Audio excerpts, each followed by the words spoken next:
ನಮಸ್ಕಾರ ನಮಸ್ಕಾರ ನಮಸ್ಕಾರ. ಕರ್ನಾಟಕದಲ್ಲಿ ನಮ್ಮ ಕರ್ನಾಟಕ ಪೊಲೀಸ್ ಇದಾರಲ್ಲ, ಅವ್ರ ತರ ಕಮಾಲ್ ಮಾಡೋ ಅಂತ ಕಲಾಕಾರಗಳು ಯಾರೂ ಇಲ್ರಿ. ನಾನು ಮತ್ತೆ ಹೇಳ್ಬೇಕಾಗಿಲ್ಲ. ಕರ್ನಾಟಕದಲ್ಲಿ ಪೊಲೀಸರು ಎಂಟಿಗೆ ಕದ್ದು ಚಿನ್ನದಲ್ಲಿ 2 kg ಒಡವೆ ಮಾಡಿಕೊಟ್ಟವನು ನೋಡಿದೀವಿ. ಚಾಮರಾಜಪೇಟೆ ಮಂಜಾ ಡ್ರಗ್ಸ್ಗಳನ್ನ ಮಾರಿ 11 ಜನ ತಗಲಾಕೊಂಡದನ್ನ ನೋಡಿದೀವಿ.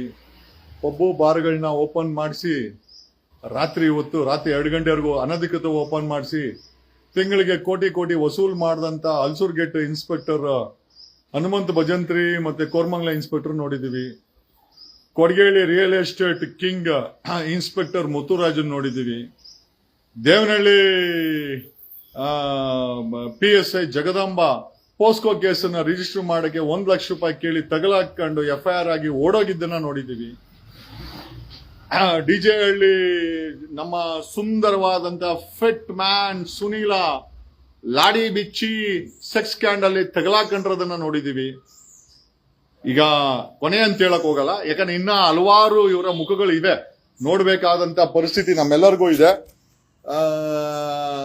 ಲೇಟೆಸ್ಟ್ ಮತ್ತೆ ನ್ಯೂ ಅಂತಂದ್ರೆ ಬೆಂಗಳೂರಿನಲ್ಲಿ ATM ರಾಬ್ರಿನಲ್ಲೂ ಕೂಡ ಕರ್ನಾಟಕ ಪೊಲೀಸ್ ಅವರು ಎತ್ತಿದ ಕೈ ಅಂತ ನೆನ್ನೆ ನಾವೆಲ್ಲ ಮಾತಾಡಿದ್ವಿ. ಬಟ್ ಅದಕ್ಕೊಂದು ಟ್ವಿಸ್ಟ್ ಬಂದಿದೆ. ಟ್ವಿಸ್ಟ್ ಏನಪ್ಪಾ, ರಾಬ್ರಿ ಕೇಸಿಗೆ ಒಂದು ದೊಡ್ಡ ಟ್ವಿಸ್ಟ್ ಬಂದಿದೆ. ಏನು ಅಂತಂದ್ರೆ ಅಣ್ಣಪ್ಪ ನಾಯಕನನ್ನ ಕರ್ನಾಟಕ ಬೆಂಗಳೂರು ಪೊಲೀಸರು ಅರೆಸ್ಟ್ ಮಾಡೋರು.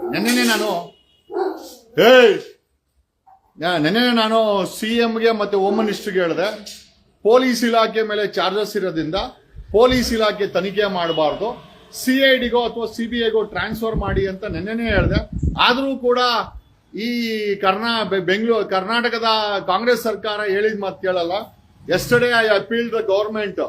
ಇದು ಪೊಲೀಸ್ ಡಿಪಾರ್ಟ್ಮೆಂಟ್ ಇನ್ವಾಲ್ವ್ಮೆಂಟ್ ಆಗಿರುವಂತ ಡಕಾಯಿತಿ ಆದ್ರಿಂದ ಪೊಲೀಸ್ ಇಲಾಖೆ ಇದನ್ನ ತನಿಖೆ ಮಾಡಕ್ ಬರಲ್ಲ. ಇದರ್ you have to hand over it to CBI or CID ನಲ್ಲಿ ಯಾರಾದ್ರೂ ಒಂದು ಒಳ್ಳೆ IPS ಆಫೀಸರ್ SIT ಸೆಟಪ್ ಮಾಡಿ ಇದನ್ನ ತನಿಖೆ ಮಾಡ್ಬೇಕಂತ. ಈಗ ಈ ಕೇಸ್ಗೆ ಒಂದು ಟ್ವಿಸ್ಟ್ ಬಂದಿದೆ. ಟ್ವಿಸ್ಟ್ ಏನಪ್ಪಾ ಅಂತಂದ್ರೆ ಅಣ್ಣಪ್ಪ ನಾಯಕನನ್ನ ಅರೆಸ್ಟ್ ಮಾಡಿದ್ದಾರೆ. ಆದರೆ ಅಣ್ಣಪ್ಪ ನಾಯಕನನ್ನ ಎಲ್ಲೋ ಗೊತ್ತಿಲ್ಲದ ಸೀಕ್ರೆಟ್ ಲೊಕೇಶನ್ ಅಲ್ಲಿ ಇಟ್ಟು ಅವನಿಗೆ ಬೇರೆ ಪೊಲೀಸ್ ಅಧಿಕಾರಿಗಳ ಹೆಸರುಗಳನ್ನ ಹೇಳಬಾರ್ದು ಅಂತ ಅವನಿಗೆ ಅಲ್ಲಿ ಬೆದರಿಕೆನ ಹಾಕಿ ಬಚ್ಚಿಟ್ಟಿದ್ದಾರೆ ಎಂದು ಅವರ ಸ್ನೇಹಿತರು, ಅವರ ನೆಂಟರು, ಆಮೇಲೆ ನಿಮ್ಗೆಲ್ಲ ಗೊತ್ತಿರಲಿ, ಈ ಅಣ್ಣಪ್ಪ ನಾಯಕ ಈಸ್ ಫ್ರಮ್ ಹಾವೇರಿ ಜಿಲ್ಲೆಯ ಪೊಲೀಸ್ ಕಾನ್ಸ್ಟೇಬಲ್. ಯಾರು ಈ ಮಾಸ್ಟರ್ ಮೈಂಡು ಅಂತ ಮಾಧ್ಯಮ ಪ್ರೊಜೆಕ್ಟ್ ಮಾಡ್ತಾ ಇದ್ದೆ, ಅವನು ಮಾಸ್ಟರ್ ಮೈಂಡ್ ಅಲ್ಲ. ಅವನ ಹಿಂದ್ಗಡೆ ಇನ್ನಷ್ಟು ಅಧಿಕಾರಿಗಳಿದ್ದಾರೆ, ಅವರು ಮಾಸ್ಟರ್ ಮೈಂಡು. ಇದು ಅಣ್ಣಪ್ಪ ನಾಯಕ ಪೊಲೀಸ್ ಇಲಾಖೆಯಿಂದ ಬಲಿಕ ಬಕ್ರ. ಯಾಕೆ ಅಂತಂದ್ರೆ ಮಾಸ್ಟರ್ ಮೈಂಡ್ ಹಿಂದ್ಗಡೆ ಒಂದಷ್ಟು ಅಧಿಕಾರಿಗಳಿದ್ದಾರೆ, ಅವ್ರುಗಳೆಲ್ಲ ಬಚಾವಾಗಿ, ಅಂದ್ರೆ ಅವರು ಕೂಡ ಕ್ರೈಮಲ್ ಇದ್ದಾರೆ, ಇವನು ಕ್ರೈಮಲ್ ಇದ್ದ, ಯಾರೋ ಅಣ್ಣಪ್ಪ ನಾಯಕ. ಬಟ್ ಇವನನ್ನ ಮುಂದೆ ಬಿಟ್ಟು ಅವ್ರುಗಳೆಲ್ಲ ಬಚಾವಾಗಕ್ಕೆ ಅವನನ್ನ ಒಂದು ಸೀಕ್ರೆಟ್ ಲೊಕೇಶನ್ ಅಲ್ಲಿ ಇಟ್ಟು, ಅಣ್ಣಪ್ಪ ನಾಯಕನನ್ನ ಸೀಕ್ರೆಟ್ ಲೊಕೇಶನ್ ಅಲ್ಲಿ ಇಟ್ಟು ಬೇರೆ ಪೊಲೀಸ್ ಅಧಿಕಾರಿಗಳು ಬೇರೆ ಹೆಸರುಗಳನ್ನ ಹೇಳಬಾರ್ದು ಅಂತ ಇವ್ರುಗಳು ಅವನಿಗೆ ತಾಕೀತು ಮಾಡ್ತಾ ಇದಾರಂತೆ. ಆಮೇಲೆ ಎಷ್ಟು ಭಯಾನಕ ಇದೆ ಸ್ಟೋರಿ ಅಂತಂದ್ರೆ ನೀವು ಕೇಳ್ಬಿಟ್ರೆ ವಾಂತಿ ಆಗತ್ತೆ. ಇವ್ರುಗಳು ಸ್ಕೆಚ್ ಏನಿತ್ತು ಅಂತಂದ್ರೆ, ಈ ಡಕಾಯಿತಿನ ಪ್ಲಾನ್ ಮಾಡಿದ್ದು ಪೊಲೀಸ್ ಇಲಾಖೆಯಲ್ಲಿರುವಂತ ಅಣ್ಣಪ್ಪ ನಾಯಕ ಮತ್ತೆ ಇನ್ನೊಂದಷ್ಟು ಅಧಿಕಾರಿಗಳು. ಇವ್ರದ್ದು ಪ್ಲಾನ್ ಏನು ಅಂತಂದ್ರೆ ಕಳ್ತನ ಮಾಡಿಸೋದು, ಡಕಾಯಿತಿ ಮಾಡಿಸೋದು, ಇದೇ ಪೊಲೀಸರು ಆ ದುಡ್ಡನ್ನೆಲ್ಲ ಈಸ್ಕೊಳೋದು. ಆಮೇಲೆ ಈ ಕಳ್ತನ ಮಾಡೋರು ಹುಡುಗರವ್ರಲ್ಲ, ಅವ್ರನ್ನ ಹುಡ್ಕೋ ತರ ಪ್ಲಾನ್ ಮಾಡೋದು. ಆಮೇಲೆ ಅವ್ರು ಸಿಕ್ಕರೆ ಗುಂಡಾಕಿ ಸಾಯಿಸ್ಬಿಡೋದು. ಸೊ ಗುಂಡಾಕಿ ಸಾಯಿಸ್ಬಿಟ್ರೆ ನೀವೆಲ್ಲ ಅನ್ಕೊಂತೀರಾ, ರಾಬ್ರಿ ಮಾಡಿದಕ್ಕೆ ಕರ್ನಾಟಕ ಪೊಲೀಸರು ಗುಂಡಾಕಿದ್ದು ಅವರು ಸೆಲ್ಫ್ ಡಿಫೆನ್ಸ್ ಅಲ್ಲ. ಅದ ಪ್ಲಾನ್ ಏನಂತಂದ್ರೆ ಫುಲ್ ಪ್ಲಾನ್ ವರ್ಕೌಟ್ ಆಗಿಲ್ಲ. ಏನಕ್ಕೆ ಅಂತಂದ್ರೆ ಗುಂಡಾಕ್ ಕೊಂದ್ಬಿಟ್ರೆ ನಾವೆಲ್ಲ ಫುಲ್ ಖುಷಿಯಾಗಿ ಮರ್ತೋಗ್ಬಿಡ್ತೀವಿ ಕೇಸು. ದುಡ್ಡು ಪೊಲೀಸ್ ಅಧಿಕಾರಿಗಳ ಪಾಲಾಯ್ತು, ಅಣ್ಣಪ್ಪ ನಾಯಕನು ಮತ್ತೆ ಇನ್ನ ಬೇರೆ ಪೊಲೀಸರು ಪಾಲಾಯ್ತು. ಜೊತೆನಲ್ಲಿ ಕೇಸ್ಗೆ ಗುಂಡಾಕದ ಮೇಲೆ ಜನ ಖುಷಿ ಆಗ್ತಾರೆ, ಬಿಡಪ್ಪ ರಾಬ್ರಿ ಮಾಡಿದಕ್ಕೆ ಗುಂಡಾಕ್ಬೇಕು ಅಂತ. ಅಲ್ಲೂ ಕೂಡ ಸಕ್ಸಸ್ಫುಲ್. ಮೂರನೇದು ಕಳ್ತನ ಮಾಡಿಸಿದ್ದು ಪೊಲೀಸ್ ಇಲಾಖೆಯಲ್ಲಿರುವಂತ ಅಧಿಕಾರಿಗಳು ಮತ್ತೆ ಅಣ್ಣಪ್ಪ ನಾಯಕ. ಆದ್ರೆ ಬಲಿಯಾಗಿದ್ದು ಮತ್ತೆ ಈ ಪ್ಲಾನ್ ಇತ್ತು. ಬಟ್ ಆದರೆ ಎಲ್ಲಾ ಪ್ಲಾನ್ ಎಡವಟ್ಟು ಯಾವಾಗ ಆಯ್ತು ಅಂತಂದ್ರೆ ಜನ ಮತ್ತೆ ಮಾಧ್ಯಮ ಈ ಒಂದು ಕೇಸನ್ನ ತುಂಬಾ ಸೀರಿಯಸ್ ತಗೊಂಡಾಗ ಈ ಎಂಟೈರ್ ಎಡವಟ್ಟು ಆಗೋಯ್ತು. ಇಲ್ಲ ಅಂದಿದ್ರೆ ಕಳ್ತನ ಮಾಡಿರೋ ಆ ಸಣ್ಣ ಪುಟ್ಟ ಕ್ರೈಮ್ ಇರುವಂತ ಹುಡುಗರನ್ನ ಗುಂಡಾಕಿ ಕೊಂದುಬಿಟ್ಟು ಈ 7 ಕೋಟಿನ ತಿಂದಾಕುವಂತ ಪ್ಲಾನ್ಗೆ ಇವರು ಸ್ಕೆಚ್ ಹಾಕಿದ್ರು. ಆಮೇಲೆ ಅಣ್ಣಪ್ಪ ನಾಯಕನ ಬಗ್ಗೆ, ಅಣ್ಣಪ್ಪ ನಾಯಕ ಈ ಕ್ರೈಮ್ ಅನ್ನ ಯಾಕೆ ಮಾಡ್ದ ಅನ್ನೋದ್ರ ಬಗ್ಗೆ ಒಂದಷ್ಟು ಮಾಹಿತಿಯನ್ನ ನಿಮಗೆ ಕೊಡ್ತೀವಿ. ಏನಕ್ಕೆ ಅಂತಂದ್ರೆ ಅಣ್ಣಪ್ಪ ನಾಯಕ ಅನ್ನೋನು 4 ವರ್ಷಗಳ ಹಿಂದೆ ಪೊಲೀಸ್ ಕಾನ್ಸ್ಟೇಬಲ್ ಆಗಿ ಆಯ್ಕೆ ಆಗ್ತಾನೆ. ಆಮೇಲೆ ಅವನ ಸ್ವಂತ ಊರು ಹಾವೇರಿನಲ್ಲಿ ಅವನು ಸ್ವಂತ ಊರು ಬನ್ನಟ್ಟಿ ಹಿರೇಕೆರೂರು. ಅವನ ವಿಲೇಜ್ ಬಂದ್ಬಿಟ್ಟು ಬನ್ನಟ್ಟಿ ಹಿರೇಕೆರೂರು. ಇನ್ನು ಸಿಂಪಲ್ ಆಗಿ ಹೇಳ್ಬೇಕು ಅಂದ್ರೆ BC ಪಾಟೀಲ್ ಅವರ ಊರು. BC ಪಾಟೀಲ್ ಕ್ಷೇತ್ರ ಐತಲ್ಲ, ಅದೇ ಜಿಲ್ಲೆ ಮತ್ತೆ ಅದೇ ಊರಿನವನು ಈ ಅಣ್ಣಪ್ಪ ನಾಯಕ. 4 ವರ್ಷಗಳ ಹಿಂದೆ ಇವನಿಗೆ ಅಣ್ಣಪ್ಪ ನಾಯಕನಿಗೆ ಪೊಲೀಸ್ ಕಾನ್ಸ್ಟೇಬಲ್ ಆಗಿ ಅಪಾಯಿಂಟ್ ಆಗತ್ತೆ. ತಂದೆ ರಾಜಪ್ಪ ಅಂತ ಕುರಿ ಮೇಯಿಸ್ತಾರೆ ನೋಡಿ. ಪಾಪ ಆ ಕುರಿ ಮೇಯಿಸೋ ಅಂತ ಒಬ್ಬ ರೈತನ ಮಗ ಈ ಅಣ್ಣಪ್ಪ ನಾಯಕ. ತಂದೆ ಕುರಿ ಮೇಯಿಸ್ಕೊಂಡು ಮಗ ಹೆಂಗಿದ್ರು ಪೊಲೀಸ್ ಕಾನ್ಸ್ಟೇಬಲ್ ಆದ್ನಲ್ಲ ಅಂತ ಖುಷಿಲಿದ್ದು 4 ವರ್ಷದಲ್ಲಿ ಮನೆಗಿನೇ ಎಲ್ಲ ಕಟ್ಕೊಂಡಿದ್ದಾರೆ. ಕಾರಣ ಯಾಕೆ ಇದನ್ನೆಲ್ಲ ಹೇಳ್ತಾ ಇದ್ದೀನಿ ಅಂತಂದ್ರೆ ಅಣ್ಣಪ್ಪ ನಾಯಕ ಮೊದಲ ಬಾರಿ ಕ್ರೈಮ್ ಮಾಡಿಲ್ಲ. ಇದರ ಹಿಂದೆನೂ ಸಹ ಮೇಲಧಿಕಾರಿಗಳು ಅವನ ಬಳಿಯಿಂದ ಸಾಕಷ್ಟು ಕ್ರೈಮ್ಗಳನ್ನ ಮಾಡಿಸಿ. ಯಾಕೆ ಈ ಮಾತು ಹೇಳ್ತಾ ಇದ್ದೀನಿ ಅಂತಂದ್ರೆ ಅಣ್ಣಪ್ಪ ನಾಯಕ ಊರಲ್ಲಿ ಒಂದು ಒಳ್ಳೆಯ ಮನೆಯನ್ನ ಕಟ್ಟಿದ್ದಾನೆ. ಅಲ್ಲ, ಪೊಲೀಸ್ ಕಾನ್ಸ್ಟೇಬಲ್ ಆಗಿ 4 ವರ್ಷಗಳಲ್ಲಿ ಒಂದು ಒಳ್ಳೆ ಮನೆ ಕಟ್ಟಬೇಕು ಅಂದ್ರೆ ಎಷ್ಟು ಹಣ ಬೇಕು? ಒಬ್ಬ ಪೊಲೀಸ್ ಕಾನ್ಸ್ಟೇಬಲ್ಗೆ ಬರೋದೇ 35-40 ಸಾವಿರ ಸಂಬಳ. ಆ ಸಂಬಳ ಇಟ್ಕೊಂಡು 4 ವರ್ಷದಲ್ಲಿ ಹಿರೇಕೆರೂರು ಬನ್ನಟ್ಟಿ ಹಾವೇರಿ ಜಿಲ್ಲೆಯ ಬನ್ನಟ್ಟಿಯ ಹುಡುಗ ಇವನು. ಓಕೆ, ಹಿರೇಕೆರೂರು. ಅವ್ರ ತಂದೆ ಕುರಿ ಮೇಯಿಸ್ತಾರೆ, ರೈತರ ಕುಟುಂಬದವರು ಪಾಪ. ಬಟ್ ಆದರೆ ಇಲ್ಲಿ ನಾವು ಯೋಚನೆ ಮಾಡ್ಬೇಕೇನಂತಂದ್ರೆ ಅಣ್ಣಪ್ಪ ನಾಯಕ ಇದೇ ಮೊದಲ ಬಾರಿ ಕ್ರೈಮ್ ಮಾಡಿಲ್ಲ, ಕಳ್ತನ ಮಾಡಿಲ್ಲ. ಈ 4 ವರ್ಷಗಳಲ್ಲಿ ಹಲವಾರು ಬಾರಿ ಈ ರೀತಿ ಆಕ್ಟಿವಿಟೀಸ್ ಗಳನ್ನ, ಕಳ್ತನಗಳನ್ನ, ದರೋಡೆಗಳನ್ನ ಪೊಲೀಸ್ ಇಲಾಖೆ ಅವರ ಮೇಲಧಿಕಾರಿಗಳು ಈತನ ಕೈಯಲ್ಲಿ ಮಾಡಿಸಿದ್ದಾರೆ. ಇದು ಮೊದಲ ಬಾರಿ ಅಲ್ಲ. ಆಮೇಲೆ ಈ ಅಣ್ಣಪ್ಪ ನಾಯಕನ ಸ್ನೇಹಿತರಿಗೆ ಹೇಳ್ಕೊಂಡಿದ್ದಾನೆ, ನಾನು ಪೊಲೀಸ್ ಕಾನ್ಸ್ಟೇಬಲ್ ಆಗಿದ್ದೀನಿ, ನನಗೆ PSI ಆಗಬೇಕು, ಪೊಲೀಸ್ ಸಬ್ ಇನ್ಸ್ಪೆಕ್ಟರ್ ಆಗ್ಬೇಕು. ಬಟ್ ಆದ್ರೆ ಪೊಲೀಸ್ ಸಬ್ ಇನ್ಸ್ಪೆಕ್ಟರ್ ಆಗ್ಬೇಕು ಅಂತಂದ್ರೆ 1.5 ಕೋಟಿ ಲಂಚ ಕೊಟ್ರೆ ಮಾತ್ರ ಪೊಲೀಸ್ ಸಬ್ ಇನ್ಸ್ಪೆಕ್ಟರ್ ಸಿಗುತ್ತೆ ಅಂತ ಧಾರವಾಡದಲ್ಲಿ ಪೊಲೀಸ್ ಸಬ್ ಇನ್ಸ್ಪೆಕ್ಟರ್ ಆಗ್ಲಿಕ್ಕೆ ತಯಾರಿಯನ್ನ ನಡೆಸ್ತಾ ಇದ್ದ ಈ ಅಣ್ಣಪ್ಪ ನಾಯಕ ಅನ್ನೋ ಈ ATM ರಾಬರಿನಲ್ಲಿ ಸಿಕ್ಕಾಕೊಂಡ್ರು ಅಂತ ಪೊಲೀಸ್ ಕಾನ್ಸ್ಟೇಬಲ್. ತಂದೆಯವರು ಕುರಿ ಮೇಯಿಸ್ತಾರೆ, ಒಳ್ಳೆಯ ಕುಟುಂಬ, ತಂದೆ ತಾಯಿ ಇಬ್ರು ಒಳ್ಳೆಯವರು. BC ಪಾಟೀಲ್ ಅವರ ಊರಿನವನು ಈ ಅಣ್ಣಪ್ಪ ನಾಯಕ. 4 ವರ್ಷಗಳ ಹಿಂದೆ ಅವನಿಗೆ ಪೊಲೀಸ್ ಕಾನ್ಸ್ಟೇಬಲ್ ಆಗಿ ಅಪಾಯಿಂಟ್ ಆಗುತ್ತೆ. PSI ಆಗಬೇಕು ಅಂತ ಧಾರವಾಡದಲ್ಲಿ ಯಾವುದೋ ಒಂದು ಟ್ಯುಟೋರಿಯಲ್ ಸೇರ್ಕೊಂಡು ಓದ್ತಾ ಇರ್ತಾನೆ. ಬಟ್ ಅವನಿಗೆ ಒಂದೇನು ಅಂತಂದ್ರೆ ಪೊಲೀಸ್ ಕಾನ್ಸ್ಟೇಬಲ್ ಇಂದ ಪೊಲೀಸ್ ಸಬ್ ಇನ್ಸ್ಪೆಕ್ಟರ್ ಆಗ್ಬೇಕು ಅಂದ್ರೆ 1.5 ಕೋಟಿ ಲಂಚ ಕೊಡಬೇಕು ಅಂತ ಹೇಳ್ಕೊಂಡಿದ್ದಾನೆ. ಮೋಸ್ಟ್ ಪ್ರಾಬಲಿ ಆ 1.5 ಕೋಟಿ ಲಂಚ ಕೊಡೋಕೆ ಅವನ ಹತ್ರ ದುಡ್ಡಿರ್ಲಿಲ್ಲ. ಹಾಗಾಗಿ ಇಂಥ ಕ್ರೈಮ್ಗಳಲ್ಲಿ ಪಾಲನೆ ಆಗಿದ್ದಾನೆ ಅಂತ ಒಂದು ಸಣ್ಣ ಮಾಹಿತಿ ನೋಡ್ರಿ. ಸರ್ಕಾರದಲ್ಲಿ ಲಂಚ ಇಸ್ಕೊಂಡು ಪೋಸ್ಟಿಂಗ್ ಕೊಡುವಂತ ಬೇವರ್ಸಿಗಳು ಯೋಚನೆ ಮಾಡಬೇಕು. ನೀವುಗಳು ಲಂಚ ಇಸ್ಕೊಂಡು ಪೋಸ್ಟಿಂಗ್ ಕೊಡಕ್ಕೆ, ಆ ಪೋಸ್ಟ್ ನ ತಗೊಳಕ್ಕೆ, ಎಂತೆಂತ ಕ್ರೈಮ್ ಮಾಡಕ್ಕೆ ಇವತ್ತಿನ ಯುವಕರು ಪ್ರೇರೇಪಣೆ ತಗೊಳ್ತಾ ಇದ್ದಾರೆ, ರಿಸ್ಕ್ ತಗೊಳ್ತಾ ಇದ್ದಾರೆ. ಈ ವಾಂಟೆಡ್ ಅಣ್ಣಪ್ಪ ನಾಯಕ ಪೊಲೀಸ್ ಸಬ್ ಇನ್ಸ್ಪೆಕ್ಟರ್ ಆಗಲೇಬೇಕು ಅನ್ನೋ ಒಂದೇ ಒಂದು ಕಾರಣಕ್ಕೆ ಅವನು ಈ ಒಂದು ಕ್ರೈಮ್ ಅನ್ನ ಮಾಡಿ, ಲೂಟಿಯನ್ನ ಮಾಡಿ, ಆ ಕದ್ದಂತ ಹಣದಲ್ಲಿ ಲಂಚವನ್ನ ಕೊಟ್ಟು ಪೊಲೀಸ್ ಸಬ್ ಇನ್ಸ್ಪೆಕ್ಟರ್ ಆಗಬೇಕು ಅಂತ ಅಂದುಕೊಂಡಿದ್ದ ಅಂತ ಒಂದಷ್ಟು ಬಲ್ಲ ಮೂಲಗಳು, ಅವನ ಸ್ನೇಹಿತರುಗಳು, ಅವನಿಗೆ ಸಂಬಂಧಪಟ್ಟಂತವ್ರು ಹೇಳ್ತಾ ಇದ್ದಾರೆ. ನಾಚಿಕೆ ಗೀಚಿಕೆ ಏನು ಇಲ್ವೇನ್ರೋ? 2.5 ಲಕ್ಷ ಪೋಸ್ಟ್ಗಳನ್ನ, ಸರ್ಕಾರಿ ಪೋಸ್ಟ್ಗಳನ್ನ ಓಪನ್ ಆಗಿ ಇಟ್ಟಿದ್ದೀರಾ. ಆ ಕರ್ನಾಟಕ ಪಬ್ಲಿಕ್ ಸರ್ವಿಸ್ ಕಮಿಷನ್ ಥೇಟ್ ಒಳ್ಳೆ ಬ್ರೋಕರ್ಗಳ ಕಮಿಷನ್ ಕೂತಿದೆ ನೋಡಿ. ಅವನು ನಿಮಗೆ ಲಂಚ ಕೊಟ್ಟು ಪೊಲೀಸ್ ಸಬ್ ಇನ್ಸ್ಪೆಕ್ಟರ್ ಆಗಕ್ಕೋಸ್ಕರ ATM ದರೋಡೆ ಮಾಡ್ದಂತೆ. ಈ ATM ದರೋಡೆಗೆ ಅವನೆಷ್ಟು ಕಾರಣನೋ, ಸರ್ಕಾರಿ ಕೆಲಸಗಳನ್ನ ಲಂಚ ಇಸ್ಕೊಂಡು ಅದನ್ನ ಮಾರಾಟ ಮಾಡಿ ಆ ಹಣಕ್ಕೋಸ್ಕರ ಇವತ್ತಿನ ಯುವಕರು ATM ರಾಬರಿ ಮಾಡ್ತಾ ಇದ್ದಾರೆ, ದರೋಡೆ ಮಾಡ್ತಾ ಇದ್ದಾರೆ, ಕ್ರೈಮ್ ಮಾಡ್ತಾ ಇದ್ದಾರೆ.